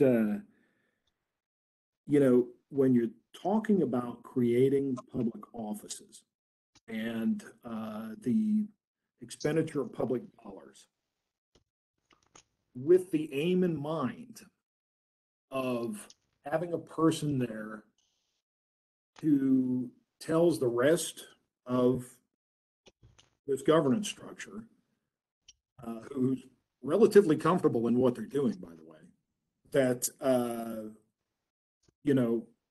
you need to be doing these other things. It takes a great deal of raw political power to make that actually take place. And when you are, or any of us are in a position of we're the head of an agency and we're hiring people, the old adage in politics is, personnel is policy. And if there's, unless you have that person reporting to a different branch of government or, something like that, you just, it ends up being another slot to fill. And as depressing as that can be, that's one of the reasons we still have a K-12 education system that looks largely as it did so many years ago. Now that's not to say by any stretch of the imagination we don't have innovators and people who want to do what they can do, but part of the reason that this commission exists and is structured the way it is because it's only for 18 months and there was no public expenditure involved and it didn't involve hiring anybody, right? And so that you all are in this unique spot to be able to say what someone who works for whatever agency would not be able to say, even if it were as apparent as the nose on one's face. So Nathan, I've come to learn and respect what you're saying there. I didn't know that 3 years ago when I agreed to serve on this commission. I naively thought that I could make a difference. And we could. Oh, well, you are making a difference, and that's the point, is the structure of this commission and But your this is- willingness to serve. This is going, my figure is this is going to go for naught, other than a few legislative agendas, if someone's not in charge to go implement this. My view would be we could be bold and establish an innovation. Who is the innovation leader? Who's charged to go to bed at night and get up in the morning worried about these recommendations and get them done? And yeah, they're probably not going to be a popular person. I mean, they're challenging the status quo, but at the end of the day, they will create value back to the state and the legislature for their contribution, worth what's paid for. In the business world, that's how value is defined, worth what's paid for. You take money out of your pocket and you exchange it with me for my goods and services. So, yeah, I was apparently very naive that could make a difference here. Well, we're charged with innovation as a commission, so we better have a recommendation. And clearly, if one person's struggling trying to enforce this, maybe it needs to be a commission with individuals from different organizations. I don't know. And then you have to build in an accountability structure, because no matter what form it takes, whether it's a commission or an office of innovation or whomever, that you still have to have a specific mission, and then have the metrics for success and who is accountable for that, and is it worth having? I mean, you could establish a pilot project that would, that's something that perhaps our commission could accept, is some kind of a pilot project for an innovation hub or an innovation person who's going to monitor best practices and make sure that the information goes out, creates a website for best practices, those kinds of things. But you still have to have folks who are accountable for the money that the Tennessee taxpayer is paying. So, whatever, if this commission wants to create some kind of a central person who is going to be responsible for creating innovation and also creating a system by which best practices are shared throughout the system, well, it just has to be specific, and there has to be an accountability structure built into it. Well, and I think, Glenn, maybe I wasn't clear. My entire point of that is that if you're going to do something like that, it needs independence. I don't think you can.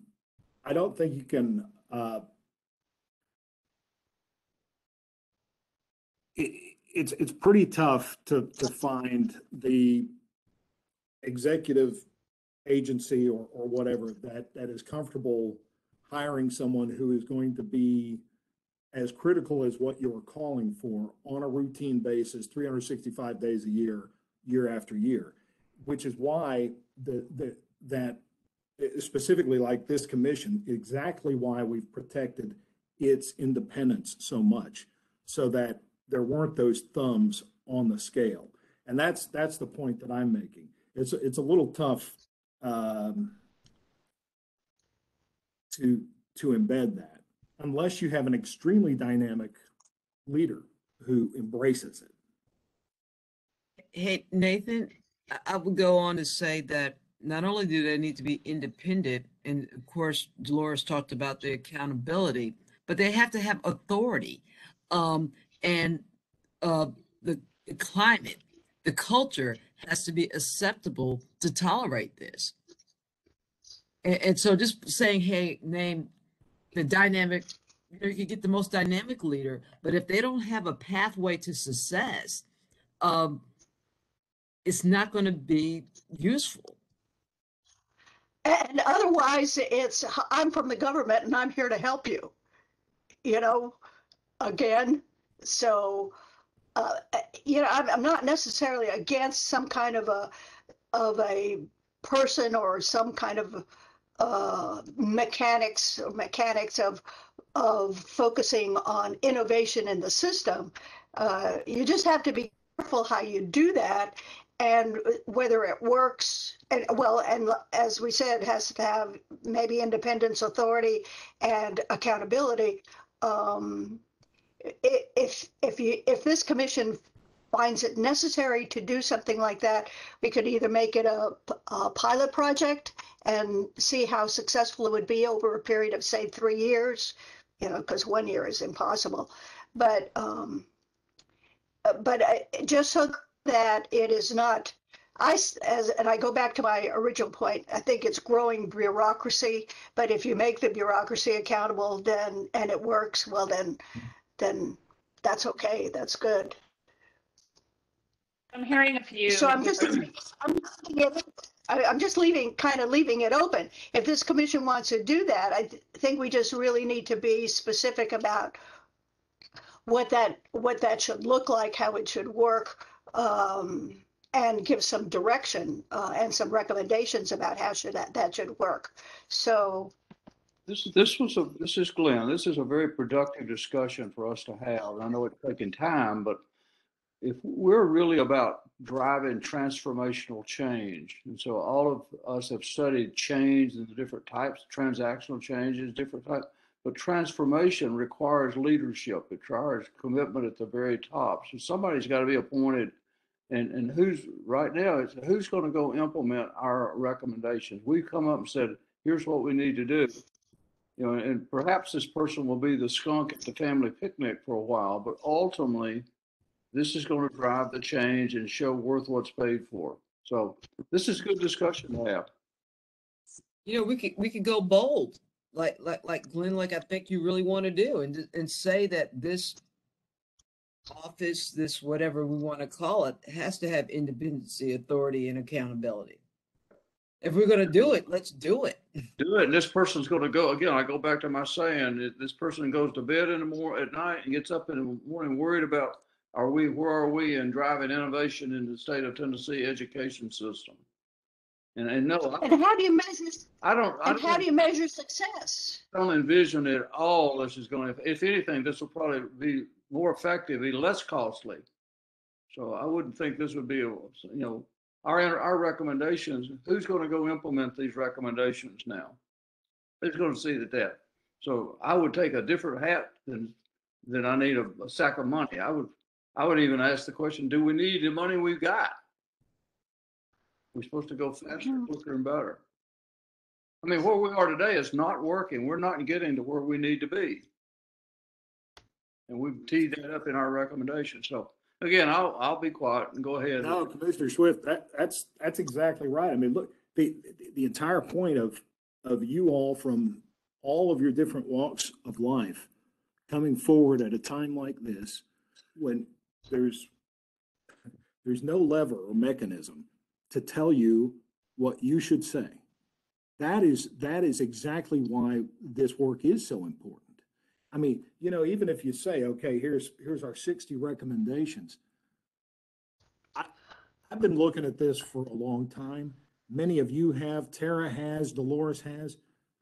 A lot of those things have never been recommended before, or maybe little bits and pieces. Maybe it's a matter of, some commission like this every 5 years comes around, but it's just, however it happens, trying to make it as independent and uncorruptible as possible is probably the best way to do it. And it's one heck of a challenge, But you guys have been, please don't feel like you've wasted your time. There's absolutely not on any of this. I have a question for the group. In our dark green recommendation here is create new grant opportunities, focus on innovation. We all said yes to that. Where did we imagine those funds being? How would we imagine those funds being operated? Okay, yeah. And I don't know. I think that I'm just kind of curious to hear everyone's perspective on that. Like we all said, yes, we think more grant opportunities are great. That's a great observation, because if if you were to create this office, that would create the grant opportunities. So now you have an office, an innovation hub that has the power to grant, to bring opportunities for grants that are innovative. Now you got something going, and you got somebody looking at proposals for innovation, and then going for the best proposals for innovation. Okay, now you have something going on, and whether that should be in the Department of Ed or not, I think remains to be seen. But yeah, I think that's a great point to make. We have it upside down. We have it topsy-turvy there. So you could create an Office of Innovation, which would implement a grant program focused on innovation. Move those words around.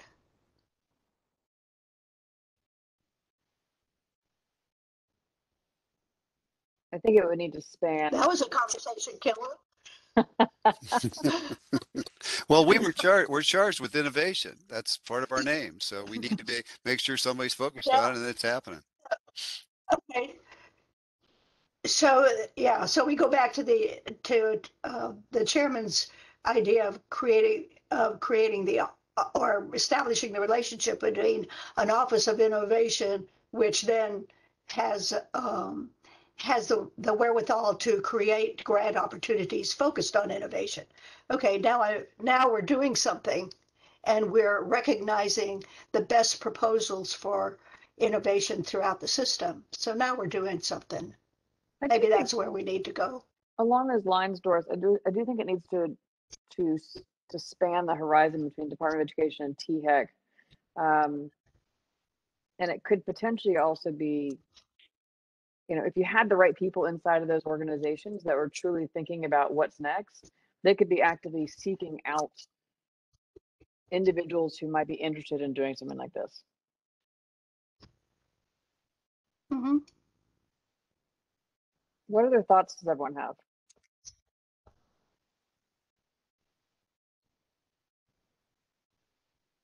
Well, when I was thinking about post-secondary transitions, I was looking at innovation in the form of industry, because it's evolving, and training for workforce is evolving for us in high levels for training opportunities.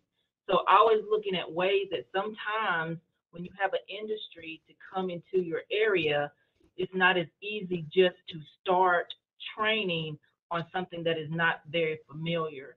So being able to get those curriculums in place and the training in place, I thought having funding sources that could assist us to move quickly and swiftly to actually attract these new innovative industries to come into our areas would be something beneficial for post-secondary.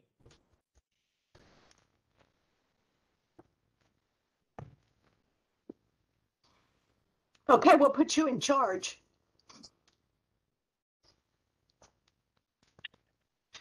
I think there's someone else on here.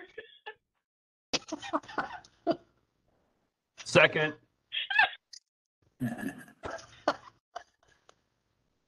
All in favor, say aye. Yes, aye. This is Glenn. I believe, Dolores, your idea was a really good one, how we take this grant opportunity, which, as I recall from the information you was shared with us, those monies are not getting allocated today. They're not being asked for.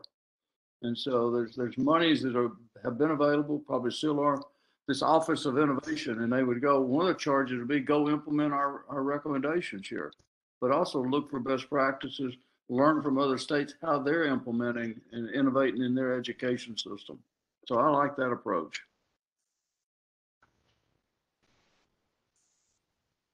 Put some notes in the chat based on what I think I'm hearing, which is to take that year 2 recommendation that you previously adopted, which is what's in the gray, specify that it is public, private, industry, nonprofit partnership, not necessarily solely a state agency role, and then tuck that grant making authority underneath that innovation hub, and specify that that hub needs to be independent, needs to have the authority to act, and needs to be held accountable for results. I think we've already captured in there some of the other points that have come up around rigorous evaluation, robust dissemination, sharing of best practices, and scaling opportunities for things that are successful. We can flesh that out in the writing just to keep the recommendation itself tight. But does that sound about right to y'all? I'm seeing some tentative nods. Okay, and did you, I'm sorry, did I miss a point where they would offer grant opportunities? Yes, that would be included. Okay, got it. I'm good. Okay, we will wordsmith that and sort of get it into a final shape for you all and bring it back. I don't know that we'll be ready to vote on language today, but I think we've got the bullet points and we can weave that into something that makes sense. All right, ready to move to curriculum? All right, let's go. All right, one bucket down, 5 to go. Hello, everyone. It's great to see you all. I know I've been emailing you quite a bit, so it's great to actually talk with you all as a group. Our second bucket of recommendations is on curriculum. Commissioners heard a lot about numeracy and literacy in the year 2 report, and there was some interest in hearing more broadly about curriculum. We provided a module in January that focused on the process of a curriculum adoption in Tennessee, how Tennessee and other states approach defining high quality curricula, how they encourage districts to adopt high quality curriculum materials, and how they provide PD to teachers on implementing curriculum materials. And we looked at curriculum adoption policies broadly, not focused on any one subject area in particular. The recommendations you see here largely build on a framework and a process that's already in place at the state level, and they align to a few priorities. The first recommendation, or first two, align with the priority area addressing learning remediation acceleration needs, and two recommendations in particular that you see here up on the screen. One is support early interventions in research-based materials on instructions for K-12 students to minimize the need for post-secondary remediation. And the second recommendation that the first two potential policy recommendations align to is establish evidence-based curriculum recommendations for early numeracy. Third recommendation you see, increase curriculum-based professional development, aligns most closely, in our view, with the strengthen, retain, expand, and diversify the state's education professionals. And the recommendation it aligns most closely with is create or expand high quality research-based state-facilitated professional development opportunities to support teachers in using data to inform their instruction and meet the needs of individual students. So that's sort of an overview of how these three potential policy recommendations map onto the year 2 report, the priorities and specific recommendations. As you'll see, all these recommendations are dark green, indicating quite a bit of support among the commissioners. So I think there are a number of questions. I think the first, and my colleagues are to help me because I can only see a few faces on here, and I appreciate you bearing with me as I figure out the WebEx PowerPoint combination. The first question is to confirm that the commission would like to include these recommendations in the year 3 report, and if so, the language and seeing if that is something that aligns with all of your thinking. And we could possibly start with the first recommendation here, develop common definitions of high quality curriculum. Were you going to say something, Senator Gresham? The only thing I think we're missing here overall is that somehow we need to point out that these instructional materials and curriculum need to be approved by the textbook commission, because as you may recall, there was a realignment of the textbook commission, and it was entitled Textbook Commission textbooks and instructional materials. So only that we're missing the point that the curriculum and instructional materials are to be approved by the textbook commission. That's the only point. Otherwise, I'm good. I have a question. I'd like to hear what people think about what incentivized districts means.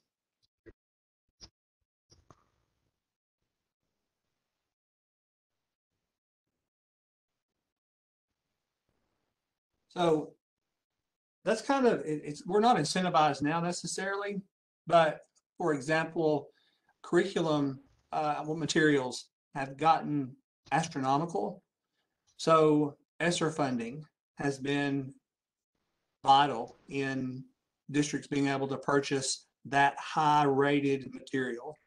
There are resources out there to help identify those, and your regular textbook budget probably won't touch that. But doing things like Tennessee went through Best for All. So there are some financial incentives for being Best for All, for the high dosage tutoring, those kind of things. In continuing those things will allow districts to purchase high rated materials. So then, Joey, along those same lines, to the point that the senator was just making, if we have a textbook commission and we have an expectation that they will be approving only high quality curriculum, just to say for sake of giggles. So then all curriculum that's agreed to is high quality. Textbook commission's on board. Then it seems that we would need to less incentivize districts, but generally just fund all districts to make sure they're choosing the curriculum that's been appropriately selected. / reverse the lobbying approach between textbook companies lobbying our legislators to go back to them and say, reduce your costs.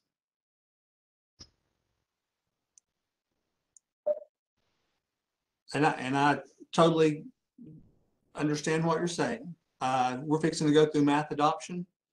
There will be some very good math materials, curriculum. But if the districts can't afford to purchase them, so yes, maybe not incentivized, but maybe provide additional funding to make sure that you can afford those highest rated materials. I can offer an example from another state, and I would encourage Dr. Vaughn to chime in here with any details. But the way I understand it is that there are an entire list of curriculum materials that are presented that districts can adopt. The way other states have approached it, Louisiana in particular has a tiered system where the top tier is the highest rated curriculum materials. The second tier doesn't meet all the criteria, but meets a lot of it. The third tier doesn't meet many of the criteria for high quality. And then the state can use a variety of incentives. I'm not exactly sure what Louisiana does, but some states do things such as enter into procurement contracts with publishers to offset the cost for districts to go into those contract negotiations themselves, or they attach bonus points to competitive grant applications for discretionary state funds and things of that nature to incentivize districts to select those tier 1 highest rated materials.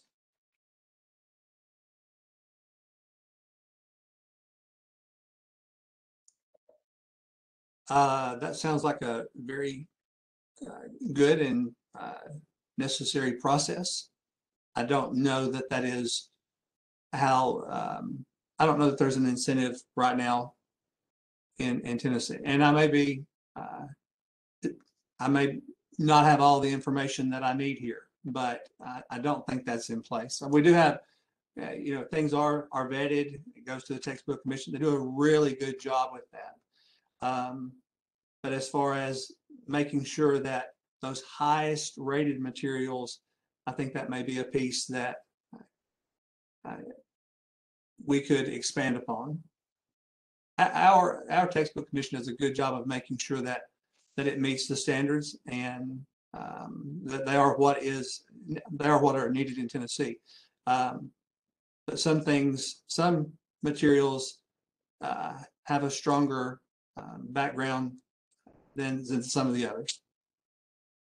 Are we, if we essentially, this is too strong a word, but I'm going to use the word. If we force the districts to use the highest rated materials, do we put our state at a disadvantage in terms of purchasing these materials? Because at that point, if the districts have to buy them, then the publishers of those materials can raise the price much more easily. I guess that's kind of just a mechanistic, but I don't want to, at any rate, I don't run a business, but it seems like it might. The other side of that question is are we getting the volume discount that we should get, or are the districts going together and buying a number of books and getting a better price? So a couple ways of looking. Maybe we should say encourage districts rather than incentivize. But, Senator Gresham, I like that. I also wonder about incentivize districts to use materials that meet certain criteria. Maybe, if I don't know if they do a 1 to 10 scoring, it would be any material that has a 7 and above. I don't know. I would defer to your experience there, Senator. Well, I think your point was well made about booksellers wanting to raise their prices, whether if we say incentivize or we fund or any of those action verbs would trigger just what you suggested. So that's why I just wanted to suggest that we change the word incentivize to encourage, strongly encourage, or some other not so action verb. So just to flip this just a little bit, it doesn't matter how high rated the material is or how good the curriculum is. If the PD isn't provided to make sure that it's being done with fidelity, it's not going to work. Joey, So it goes back down to our teachers. Who provides that PD, Joey? The publishers do a lot of times, and it's an additional cost. What, Joey, say that again. I didn't understand. Did you say PD? Professional development. I'm sorry. Got it. And so that actually was, I have to say, when I read the third recommendation here, I wasn't sure what that meant. Are those like classes for the teachers?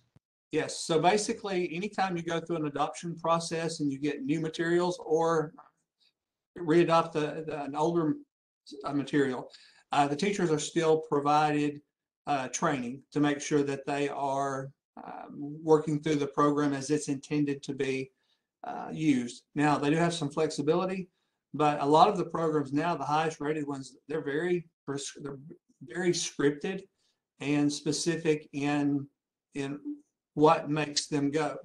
But that professional development is very important. So that's what that's referring to.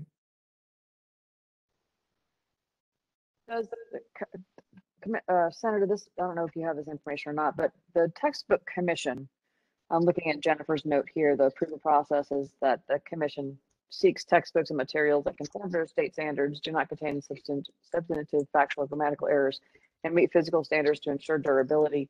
Do they also do an assessment of what additional supports come with the selection of textbooks? Like, do they look at evaluation of cost to the communities or professional development provided? And maybe it's a added requirement that we encourage for the textbook commission. If they're going to approve these, it needs to be high quality, and it has to include quality professional development, highly rated professional development, however you state that. So what I think this know is that, or go ahead, Senator Gresham. I think the textbook commission is charged with ensuring that the textbooks and instructional materials that are presented before a student in Tennessee meet the standards that have been set. And Nathan can go into the process by which those standards are achieved, but I think that's basically their mission. But Madam Chairman, you're saying maybe make a recommendation to add an affordability index, basically, as well as to say, to make it clear, is the company also going to provide professional development for staff? Yes.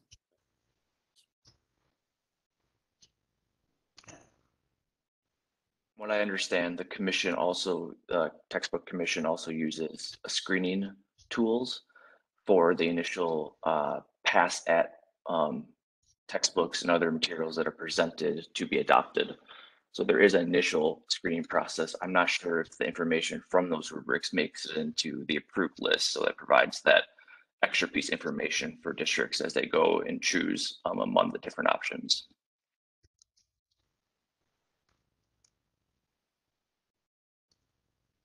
And those screening tools have a number of criteria. And from my scan, there's quite a few of the tools because it's for many different subject areas. They're not all exactly the same, but they contain a number of different types of indicators.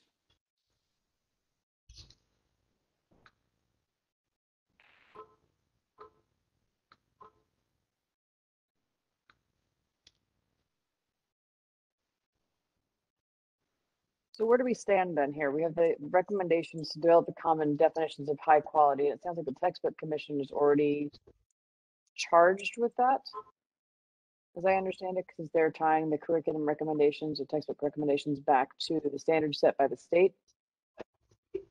And the second one, incentivize districts to use the highest rated materials. It sounds like we've decided to maybe move to encourage. Yes.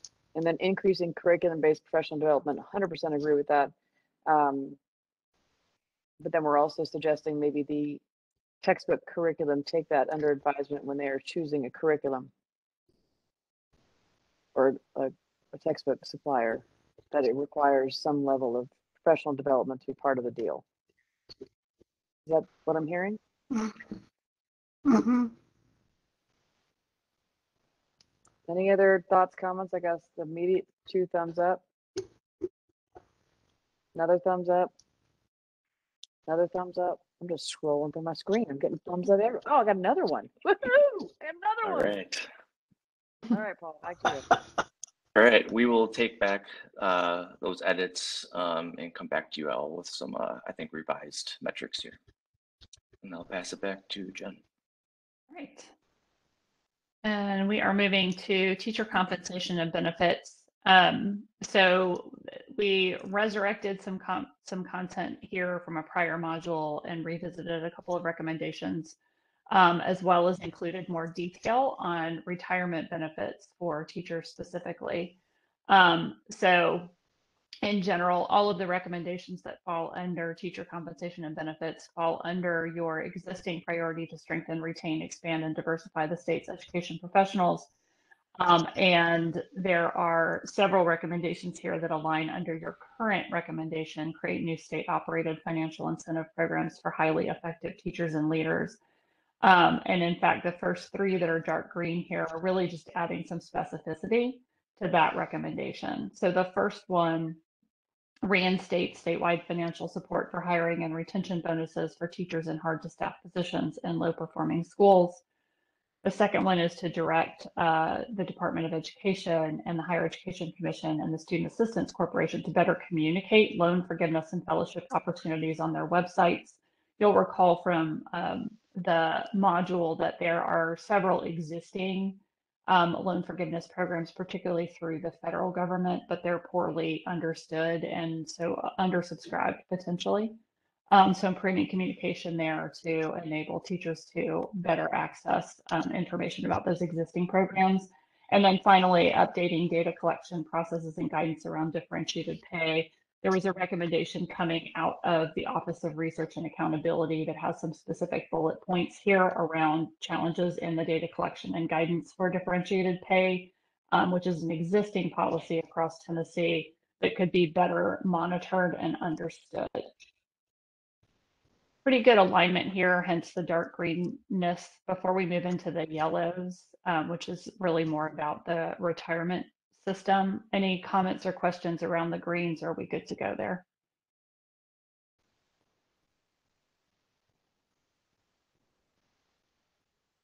All right, I'm going to keep us moving. So there was a lot of content in the module or sort of explaining the retirement benefit system for educators in Tennessee currently, which is a hybrid program. It's a combined defined benefit system, which commonly called a pension system, and a defined contribution system, which functions like a 401k that you find more prevalently in the private sector. Educators that enter the profession after 2014 are part of that hybrid system. So there are some limitations in that system, although Tennessee's pension system actually ranks fairly high among pension systems in terms of its structure. So we have 3 potential recommendations for you to consider here. One is, and this first one applies specifically to that defined benefit or that pension system to increase interest credit on early withdrawal. So in the current pension system, a teacher works for 5 years before they vest in the pension part of the retirement system, which is when they begin to qualify for benefits. If they choose to leave the profession or leave the state, in that period, they are able to withdraw their own contributions, but not the full value of the interest income that's accrued on those contributions during that time. So one option would be to increase that interest credit. We want to pause here and talk about that, or do you want me to run through all of the yellows before we discuss?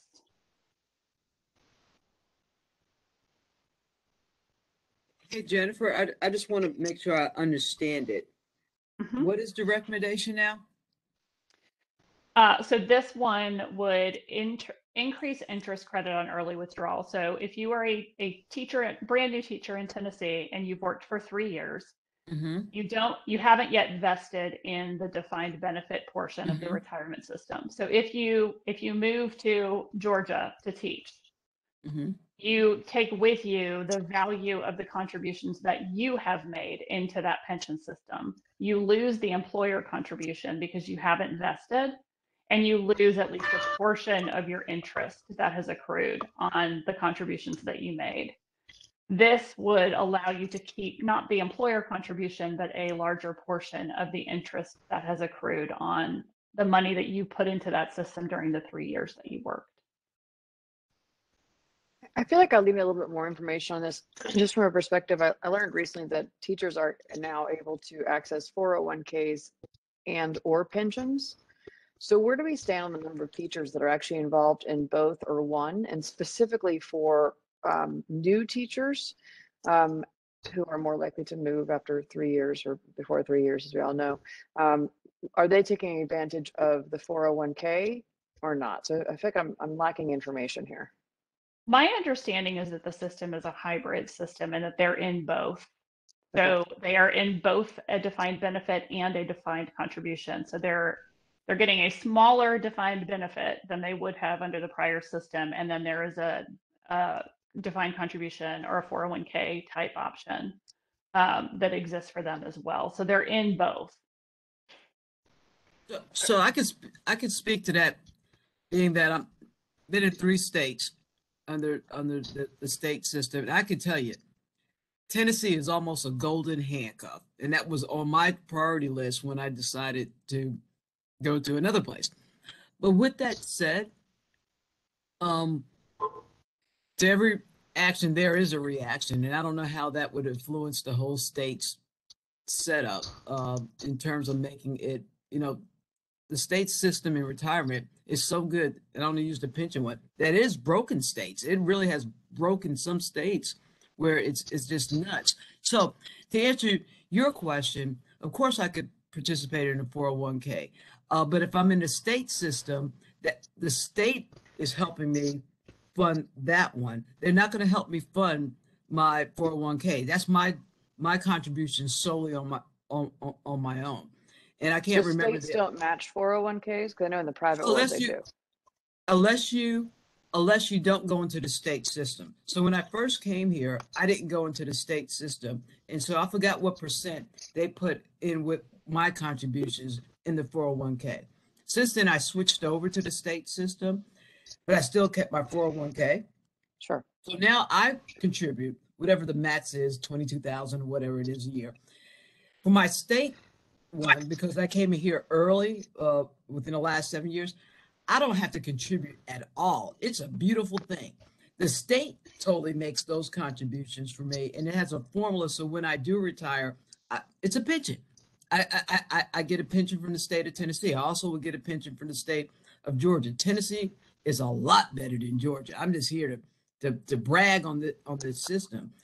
My thing is, to every reaction, to every action, there's a reaction. And I don't know how much we can push it, but I imagine the people who stay the shortest amount of time, 5 years is a good time to be vested. Some schools, some systems are 10 years, some are 7. So yes, for the people that come in, there's in and out within 3 years, that would be a nice thing to do. I just don't know how much that would shock the state. I'm a no on this one. Me too. I think it's a disincentive. Mhm. I think you're right. You want a golden handcuff. You want to keep the good ones around. Mhm. Okay. I'm not hearing strong support for increasing interest credit on early withdrawal. The next two really have to do with alternatives and portability. So the second one would be to increase alternatives for retirement options. So right now, Tara, or Chair Scarlett, to your point, they're coming in, they are in the hybrid system. They don't have a choice either or. They can't opt into either the defined benefit or the defined contribution system. That could be a potential alternative option, is to allow them to choose. There are other states that do enable that type of choice, so they can pick what kind of retirement plan they would like to have. I think that in some ways gets around some of the challenges that Dr. Chisholm-Burns was just raising around taking money out of a pension system, potentially crippling the pension system itself. If the teacher doesn't opt into the pension system, they're not part of creating that liability. And then the last yellow recommendation there, increasing portability of the defined benefit component of the plan. So basically enabling teachers to move the full value of their contribution into another retirement option. Given the behavior of the next generation and the current younger generation of anyone in a profession, like they're changing so much and they need and want flexibility, I would say yes for both of these as you've described them. Because if we want to increase the retirement options, give them the flexibility to do what's right for them in their world. But most people in their 20s that are walking into this profession are not thinking about retirement. And pensions are set up for people that have been involved in the system for a very, very, very long time. And I think the portability, I think that gives flexibility as well. So I'd be yes for both of those. So one thing I'm going to say about the hybrid plan, under the old plan, you really didn't have a choice. You had to plan for retirement.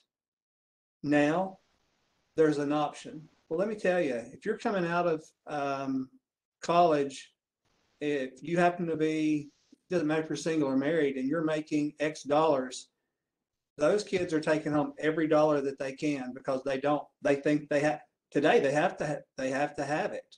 So what the hybrid plan is set up is it's not as an attractive. It's still good, but it's sure not as good as the old one was because it was done. So I'm really hesitant to tweak it too much because they need to do something. They need to build a retirement from the first day, but it's not as good as it was. But these two options aren't removing it. These two options are providing more options. Right, and I think that's good. We just got to make sure that they're using the options. Choosing something, yes. Yeah. I will flag that the last option there, portability, would drive some of that cost to the pension system that Dr. Chisholm-Burns was referencing, because you're essentially allowing people to take the value of their contributions, the employer contributions, out of the system. And the way pension systems work is the contributions of the current employees are funding the retirement benefits of the folks who have already retired. And that's how, I think Illinois is probably the poster child for broken pension systems, It's but broken. that's how they got into so much of a challenge, is inadequately funding the benefits that they are currently paying, which then just accrues more and more debt. So there is a downside potentially for the pension system with that last option. Well, It then maybe does there's something increase else. flexibility.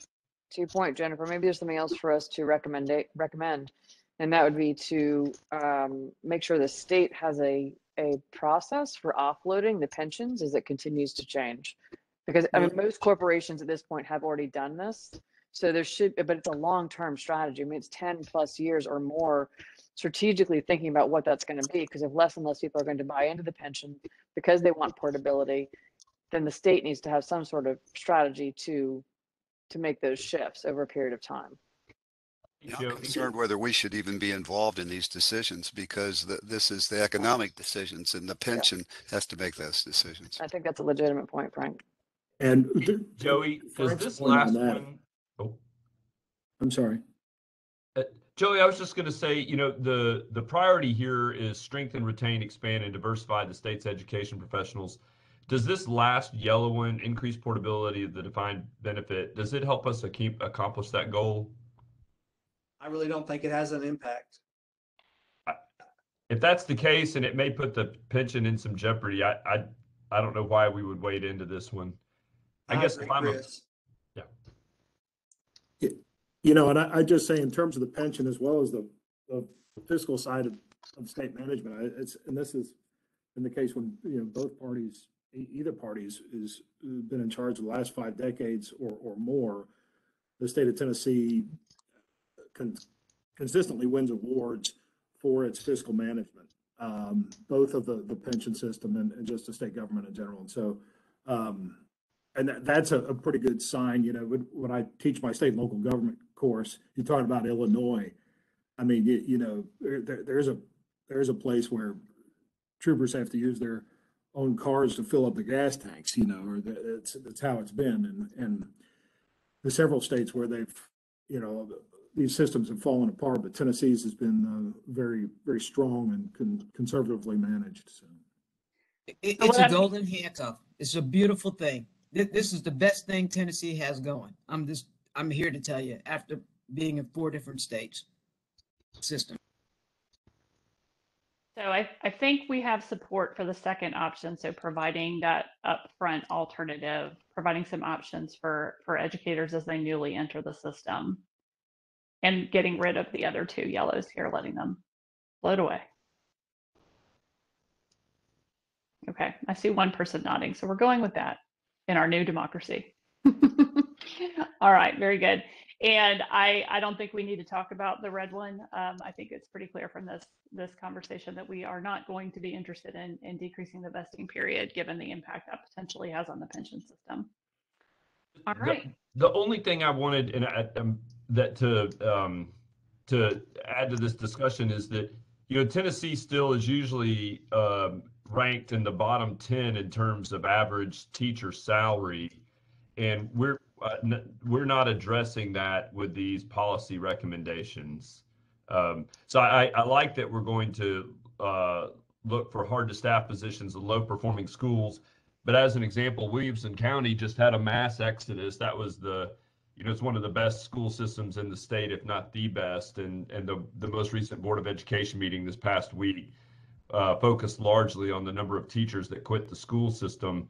I think that if we don't overall raise the teacher salary in the state, we're not going to be a top performing state.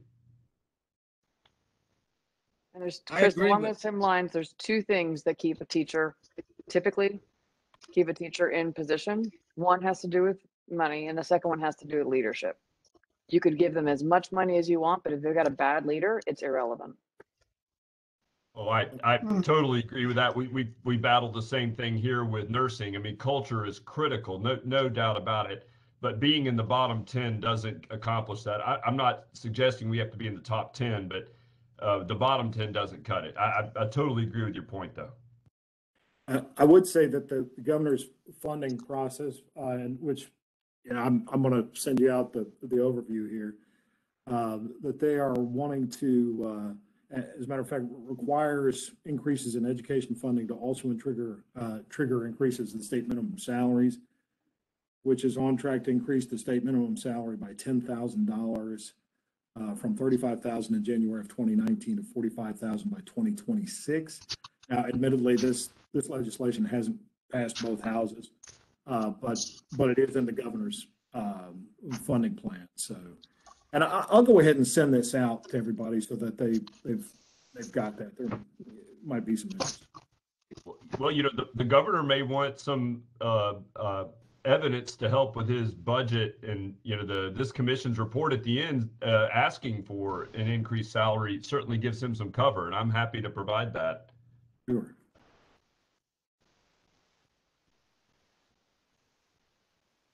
Do we want to add a recommendation or a comment around compensation generally? Let's learn more about the TISA first. Okay, we can talk about it in April. All right, very good. I think we're ready to move to secondary, post-secondary transitions. All right, making good progress. This is somewhat of a carryover from November when the commissioners expressed interest in crafting recommendations related to developing a system or structure to strengthen alignment between secondary and post-secondary systems with the goal of equipping students with the knowledge, information they need to identify post-secondary options, to have that information they need to select them from among those options, and then to be equipped the tools to successfully transition. In the year 2 report, we made 10 recommendations aimed at redesigning high school, and where you see the most alignment with, there's 6 total recommendations, new ones that we have offered in the next 2 slides. Where you see the strongest recommendation are with these 2 in gray here, the 2 bullets: incentivize districts to support students in accessing a meaningful senior level capstone experience, such as an apprenticeship, a co-op, internship, or industry or work-based learning experience, or including opportunities to earn both course credit and wages, and incentivizing the expansion of existing mentoring programs to support students in exploring and aligning their career goals and post-secondary pathways. I think it makes sense to start with the green here, where we have quite a bit of support from commissioners.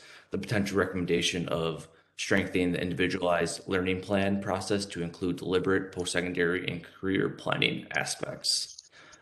Is there anyone who objects to including this in the year 3 report as a new recommendation? I don't remember what I put on this, but I would, I have no idea actually. But when I say strengthen individuals' learning plans, we already know the districts require some sort of individualized learning plan. Do we want to be more definitive on what strengthen means? Do we want to, like, it just seems very loose. Because strengthen could mean I don't even know what that means. I think the second part of the sentence there around including deliberate post-secondary and career planning aspects is meant to capture that, but if it's not coming through, or if that's not right, we can amend it. Okay, I'm fine with that then.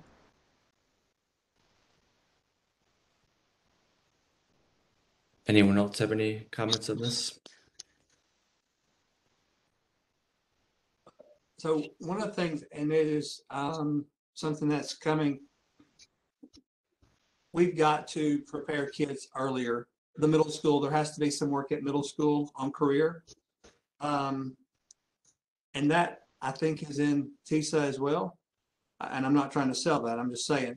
But that deliberate post-secondary, it can't start in the 8th grade or 9th grade. It has to start in the 6th grade or earlier. And that's not present right now across the board.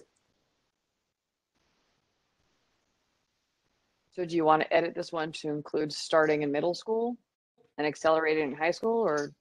So this individualized learning plan process is basically where kids meet in that's a 6-year plan really, and they plan out their course of study, but in some places there's some career planning that takes place, but it's not everywhere. So yes, I think that, and we haven't been really specific anything at the middle school throughout our report.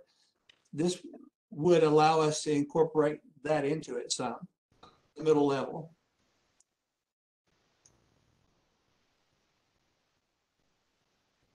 Are there any objections to adding that? All right. All right.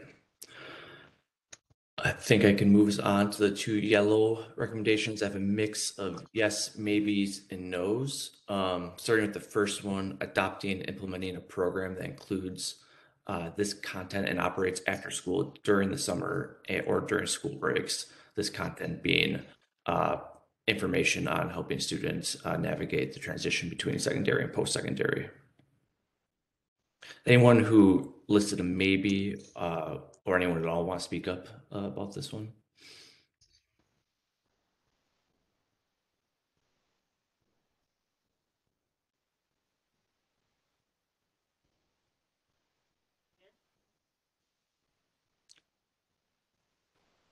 I can't think of a negative to this. What would be wrong with offering this?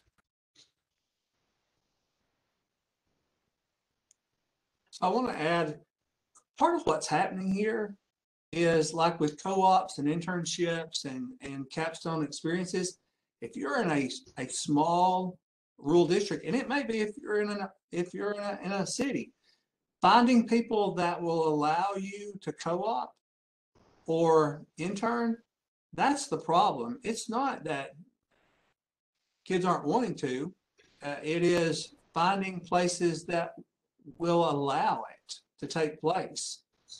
So that's a hurdle that schools are running into. That's where industry has to step up. And I think more and more today, I can speak to my company. We do it a lot more than we did years ago. So I think everybody's gradually changed.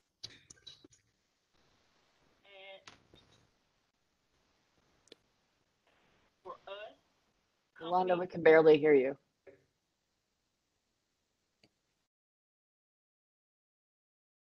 can you hear me better now? No. It's probably trying to use the speakers off your laptop. Hear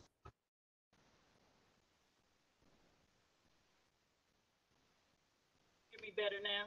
You're going to have to use your yelling voice. Can you hear me better now? No? A little bit. A little bit. Maybe it's because I shouldn't be saying anything right now. There you go. That's better. Can you hear me?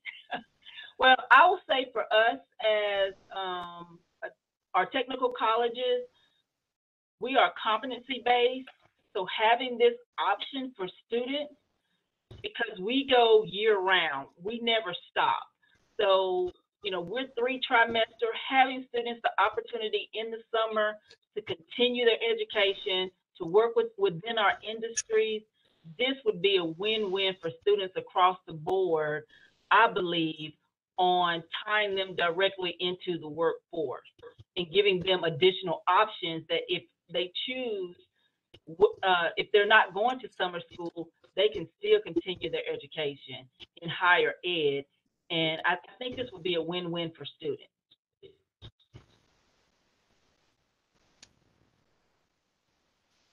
So I'm hearing a lot of yeses here. Is it safe to move this one into the dark green category? It is. You Paul, could also add, sorry, go on, Dolores.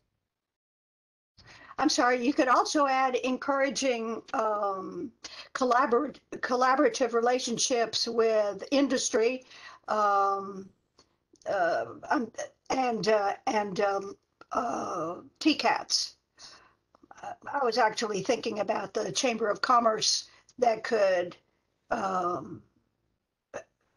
establish that collaborative relationship with an LEA, but I don't know that you have to say that. That's, I think, where people would go in any case if an LEA wanted to adopt this recommendation, that they would go to a chamber and or local industry and or the TCATs. So perhaps saying encourage collaborative relationships with 1, 2, and 3 may be redundant. This is They Glenn. may do that in any case. It could be productive to learn from Tennessee Achieves and how they recruit 9,000 mentors that come from all walks of life. And how we better strengthen that, back to Dolores's point, strengthen connection with industry there. So it's worth a thought.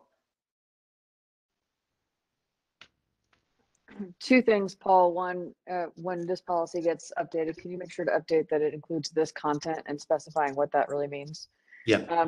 The second thing is, I don't know how many kids in our state are taking the youth science assessment, but it's setting them down a pathway of understanding what sort of career pathways they might be really good at based on their aptitudes and their interests.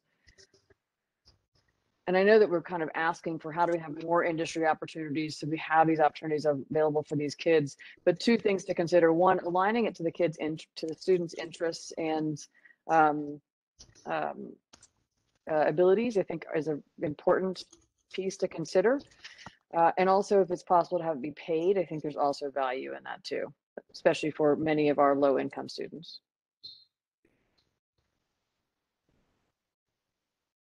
Sounds good. I think that's something we can look into between now and April. So I'm hearing move it to green, make sure this content is clear.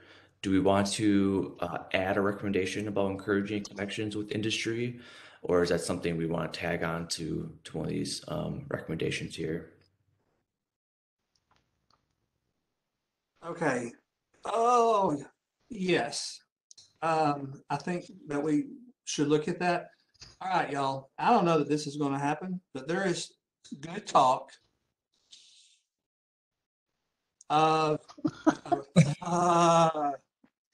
Spit it out. Spit it out, Joey. I know, Senator Gresham. I'm hearing strong conversation of $1 million for every high school in the state of Tennessee to help grow the CTE programs. So right now is a time for us to be very specific. If that's going to take place, what do we want out of that? What do we want those? What do we want that? Where do we want those things to be? And I think that comes in here in redesign. Am I making sense? College and career. Well, there's a sense of urgency to probably to what you're hearing because of Blue Oval City coming to West Tennessee and drawing employees from all over the state to that effort. So let me see if I hear what everybody's kind of saying, that the priority alignment would be to redesign high school and middle school to ensure and students and et cetera. And then under the recommendation alignment, incentivize districts to support students in accessing a meaningful capstone experience, such as et cetera. And then down in the yellow, adopt and implement a program that includes this content. And I think Paul was going to be more specific about what this content means during school breaks. And I don't know whether you wanted to tag on encourage collaborative relationships with industry and TCATs or something like that, which kind of takes in the partner with nonprofits as well. You can tag that on there too. So, I mean, that's kind of what I'm hearing this leading to. I haven't heard the $1 million per LEA, but you know, you hear all kinds of things. And I guess, add the partner with nonprofit organizations. Several states and districts partner with nonprofit organizations, college advising corps, Naviance, to support in-person or virtual college advisors and help with a variety of different aspects of the transition from high school to college, FAFSA, security fee waivers, SAT and ACC, et cetera. And that's what I call encouraging collaborative relationships with all those entities. So you kind of put it all into one little basket. Maybe that would work.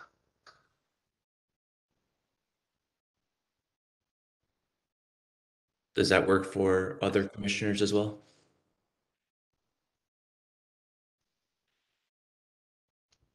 I can't see many of you, but absence of any objection, I'm going to assume I can move forward. All right. We had I don't think you got 2 votes. Okay. We had 3 other recommendations under this bucket that had a mix of mostly maybes and some no's. I'm gonna let you read these quickly, and if there's anyone who'd like to speak up in support of any of these recommendations and potentially adding them to your 3 report, speak up.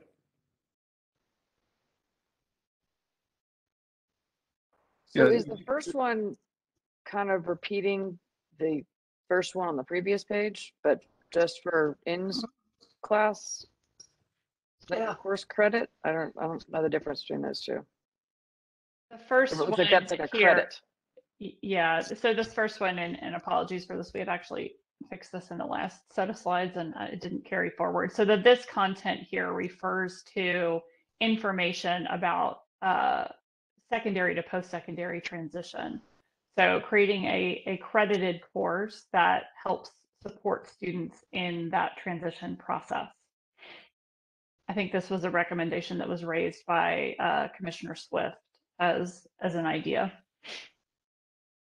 Yeah, I would speak up for this, that we all agree, I believe we need to help prepare our students better, starting in middle school all the way through. And at the time, there's an absence, or right now, there's an absence of any structure to do that.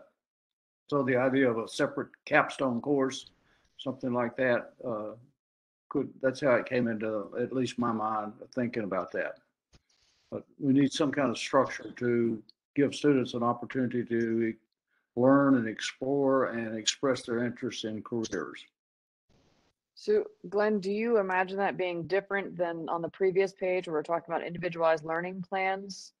No, that would be fine. At the time when I started this, I'm experienced with Tennessee Achieves. I just worked with my 5 students this morning, and we're short on helping them understand what are the opportunities, what are the careers, what are their aspirations for their. So this would get at that kind of notion. So I think the other would be fine. It didn't exist. That language didn't exist when I kind of in my mind crafted this notion of a separate course, so to speak, a capstone. So just some kind of structure that we could put and I think it would be kind of neat to if we did that, we gave college credit for a 1-hour course. Every student would graduate with at least some college experience, which gets to what the labor force is saying to us that, 53% of the jobs that are coming are going to need something beyond a high school experience. So My only comment with that would be if we create a separate course, that we also fund it. yeah. But we also demonstrate the value, Joey, of doing that. It's worth what's paid for from the legislator. They're the ones that's got the pocketbook. So we demonstrate the value. Again, goes back to innovation and the creativity. Well, I think it ties perfectly with the work and the value. But I just know that if an unfunded mandate is tough on locals. So, had we continued our efforts here, I would hope someday we would get at the other side of the coin of what costs can we eliminate? Where are the redundancies? Where are the bureaucracy? If I were the innovator for the day, I would be asking those kind of questions. I want you to have a separate course, 1-hour course. Here's the things, tell me what you need to be doing these. But again, I'm not the king for the day. You could actually make this a virtual class that every high school student has to complete. And it would be the same for everybody throughout the state. Yep, a skill development course. It could be a lot of material out there on skill development, what's needed in industry today. Absolutely, and it would get at some of our other ideas of testing our capabilities and the training programs there. So I have a question here. We've got on the previous page, we had the individualized learning plans. We also just talked about adopting and implementing a program that includes the senior capstone type content after school, during school, and during summer breaks. Could this be integrated into those experiences? And just so that I just want to be able to answer the question that we do have a way that we're helping students. In other words, we're going to be meeting with some students soon. One of the questions I think would be interesting is how well prepared are they for their careers? What support has they been given to that? It'd be pretty neat if they could be able to answer that. It says, I took this skill development course, online course, and here's what I know where I'm going to go. So, or we got it through our individual learning plan.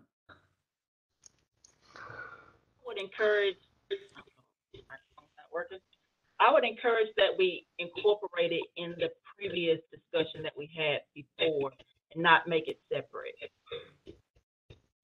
I guess I just don't understand the academic view that says why we're so opposed to recommending a course.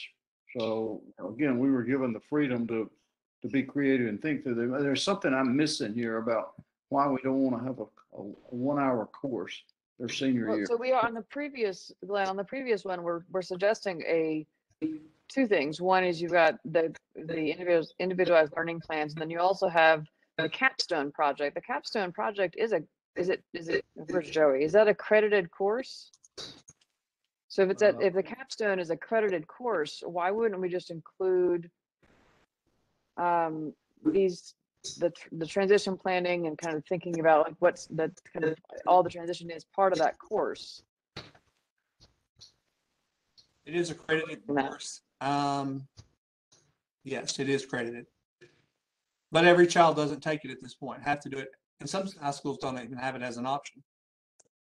Well, it also wouldn't necessarily need to be a senior capstone. It just needs to be a high school capstone project because maybe you're graduating your sophomore year and you could do it earlier, just a point. Yep.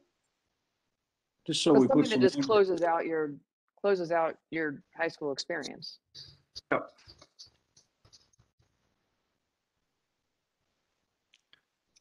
So Joey, you are saying that's credited, but it's not in all high schools, which means that we would need to suggest that it is. Correct.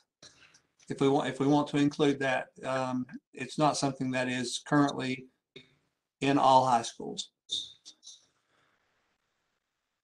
So if I Current recommendation is to incentivize districts to support students in having access to these capstone opportunities. And Chair Scarlett, it does reference both course credit and wages in the current recommendation.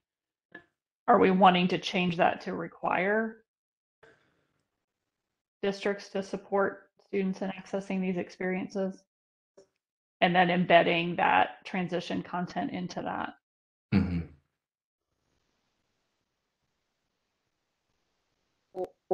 And if there is not a capstone project, then to Glenn's point, there is some sort of transition course. Like there's got to be some sort of like, this is what, let's give the kids hope after high school, as opposed to dropping them off a wall and saying good luck. Like, how do we then say, this is life after high school is what it could look like? Like he's, I think it would happen in a capstone and it could happen in other ways. I think we have three kind of decisions to make. One is, do we want to shift the capstone experience from an incentive to a requirement, in which case we can embed this other content into that. Another option would be to leave the incentivized language alone around the capstone requirement, but add an additional course that captures that transition content that would be for everybody, whether your high school offers a capstone or not. And then I think there's a third decision that Dr. Yolanda Jones raised, which is, are we covering that content in the individualized learning plan process, or are we also creating a course? What I was looking for is really an applied learning. In other words, we're pouring out knowledge to our students for all these years and give them an applied learning experience to develop the skills. That applied learning is what's after high school. So course is an easy way to define that, but I would be fine if they've got a way that just what we're stating on that previous page. We just need to give them, I don't want to see people graduate and said, nobody ever talked to me about my career or helped me with that or showed me. And I got an applied learning of what's out there.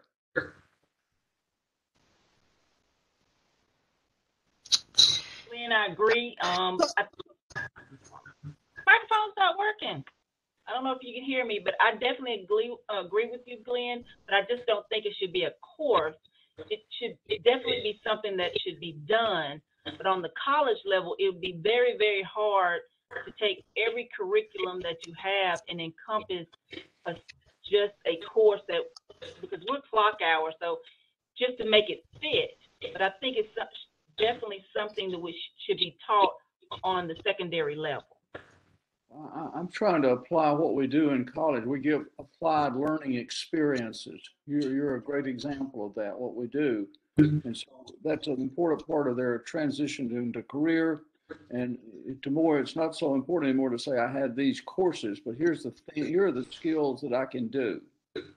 And so this would give them a capstone experience. I think that's wonderful verbiage. Require all students have at least one capstone experience while in school. Well, Glenn, how about that recommendation, under recommendation alignment, it would read something like require districts to support students in accessing a meaningful capstone experience such as apprenticeship, co-op, an internship, or another industry or work-based learning experience to earn both course credit and wages. Does that meet your requirement? Does that meet your I would be fine with that. your expectation? Close here to earn. What I'm looking for are the skills. Could be the skills required in industry. Start getting a view of what those skills are, and then potentially wages too. Wages are very important. So, the applied learning experience would be basically out of the classroom, so to speak, and have support. Yeah, I agree with you. And eliminate that senior year because it could happen anytime in high school. Anytime. And then this will be correct, because we had added middle school on page 1. Before graduating.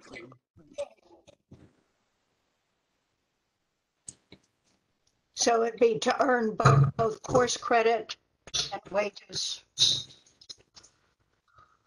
Maybe if there's hesitancy around the course, that was just my harebrained idea back a few months ago. So I wouldn't get caught up on the course. It's just, I'm really interested in the experience of applied learning of what they're learning in school and give them a sense of what's needed after high school. But for course credit, right? You wanted course credit out of that? We could take it out. I mean, I'm not hung up on the course credit. I think that was just a neat add. I mean, I'm certainly not the expert in what's being done there, but that would be a need to say that I got a college credit, but that's not what the driver is. The student can add a real experience of life after high school.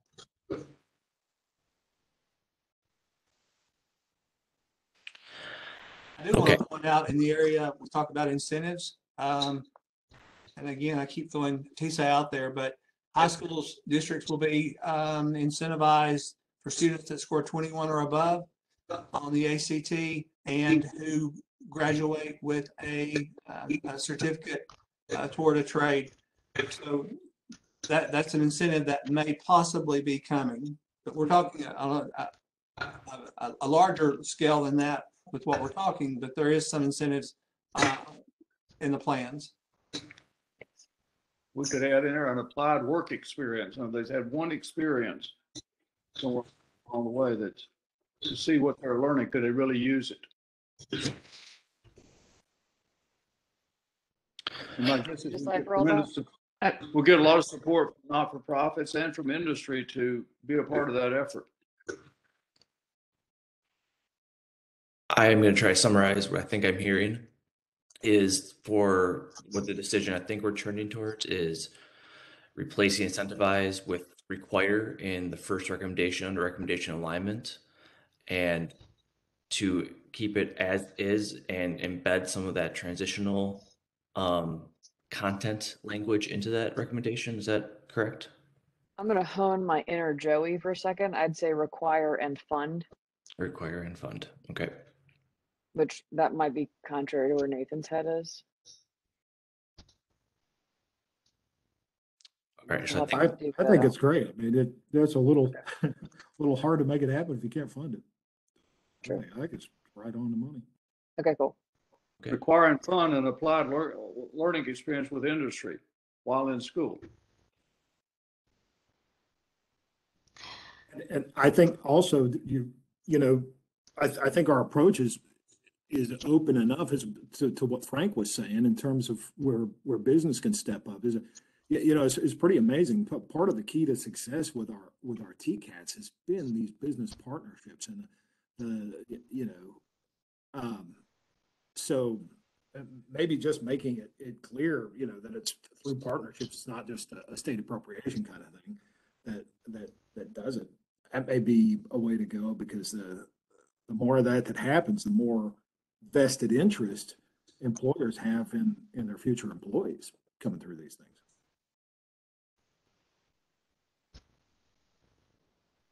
Okay, I think we have what we need to wordsmith that first recommendation under recommendation alignment, and we'll come back to you all with it in April. All right, we want to try to get through one more decision before we adjourn. So the next block of policy recommendations to consider have to do with post-secondary course options, and there are 3 different topics embedded here, but the first one is around core curriculum requirements at the post-secondary level, which refers to those basic courses that all students are required to take as part of a degree program. So those foundational courses. And one of the questions that we asked you in the survey wasn't really around a specific recommendation, but was more around whether we should dig into this topic at all, given sort of recent development. So a couple of things just to note for you is that the University of Tennessee at Knoxville and other UT campuses did just recently revise core course requirements effective for next fall. That was a 5-year process that started in 2017. And then the Board of Regents is currently in the process of reviewing its core requirements for its colleges. This doesn't mean that you can't take it up. We wanted to name for you that these processes are ongoing, have been done recently, and whether you wanted to dig into this space, there didn't seem to be a ton of enthusiasm, lots of maybes around whether or not folks thought that there was something that this commission should address there. So before we adjourn, wanted to open that question for this group as to whether we should take up this topic. I think we need to take up the topic, and especially in terms of teacher preparation. Can you send us what UT has come up with? And I guess I don't know when TBR will be finished with their process, but I would like to take a look at what they identify as what their core requirements ought to be. But we definitely need to look at what UT has come up with. I think that they were included in the content module, but we can resend it to you. Okay, I might have to go back through and look. And to be clear, like those core curriculum requirements apply to all students, regardless of whether they're intending to enter a prep program or any other college major. So it would apply to teachers who are intending to do that. Right, and maybe they should be tweaked for teacher preparation, but I mean, I'm just to look at it right now.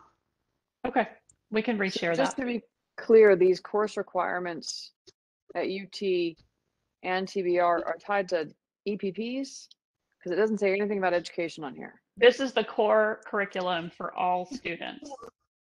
Okay. So what every student has to take in order to earn a degree, sort of that, general knowledge courses.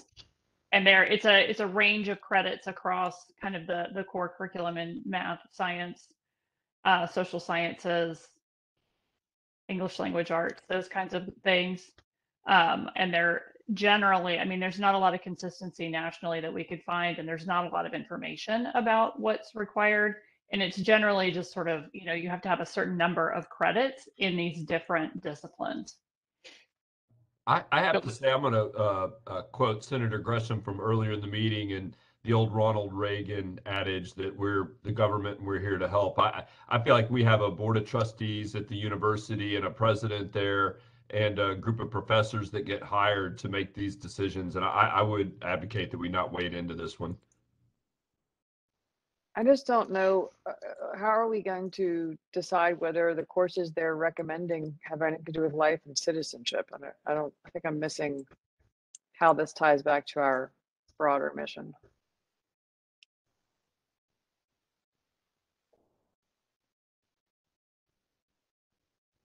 I agree. This is an area, Chris, I don't think we ought to wade into. I agree that we should not weigh into this right now. Well, I'd just like to take a look at it. The American Council of Trustees and Alumni have published a publication called "What Will They Learn?" and it recommends 7 core courses that every student should successfully complete going for their degree. I just want to see how that balances out, how their recommendations balance out or compare to UT's requirements and TBR's. Well, why don't we all plan on taking a look at that prior to our next meeting? Good. Okay, thank you. Perfect. Jennifer, anything else?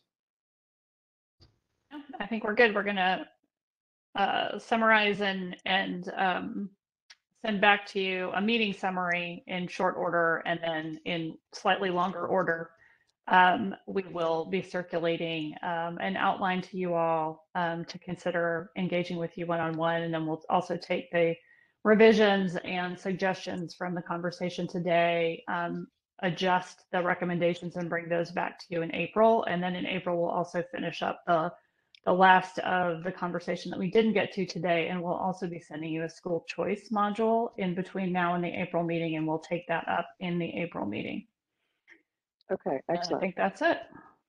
Well, everyone, thank you so much. I get an extra special thanks to Nathan James. Nathan has been so integral in the success and kind of the moving us forward as a commission, but also in helping us understand what's happening at the legislature. So Nathan, thank you very, very much for paying attention to us, because we're all like random cats, but also the mission that this commission has. So we appreciate your support on so many levels.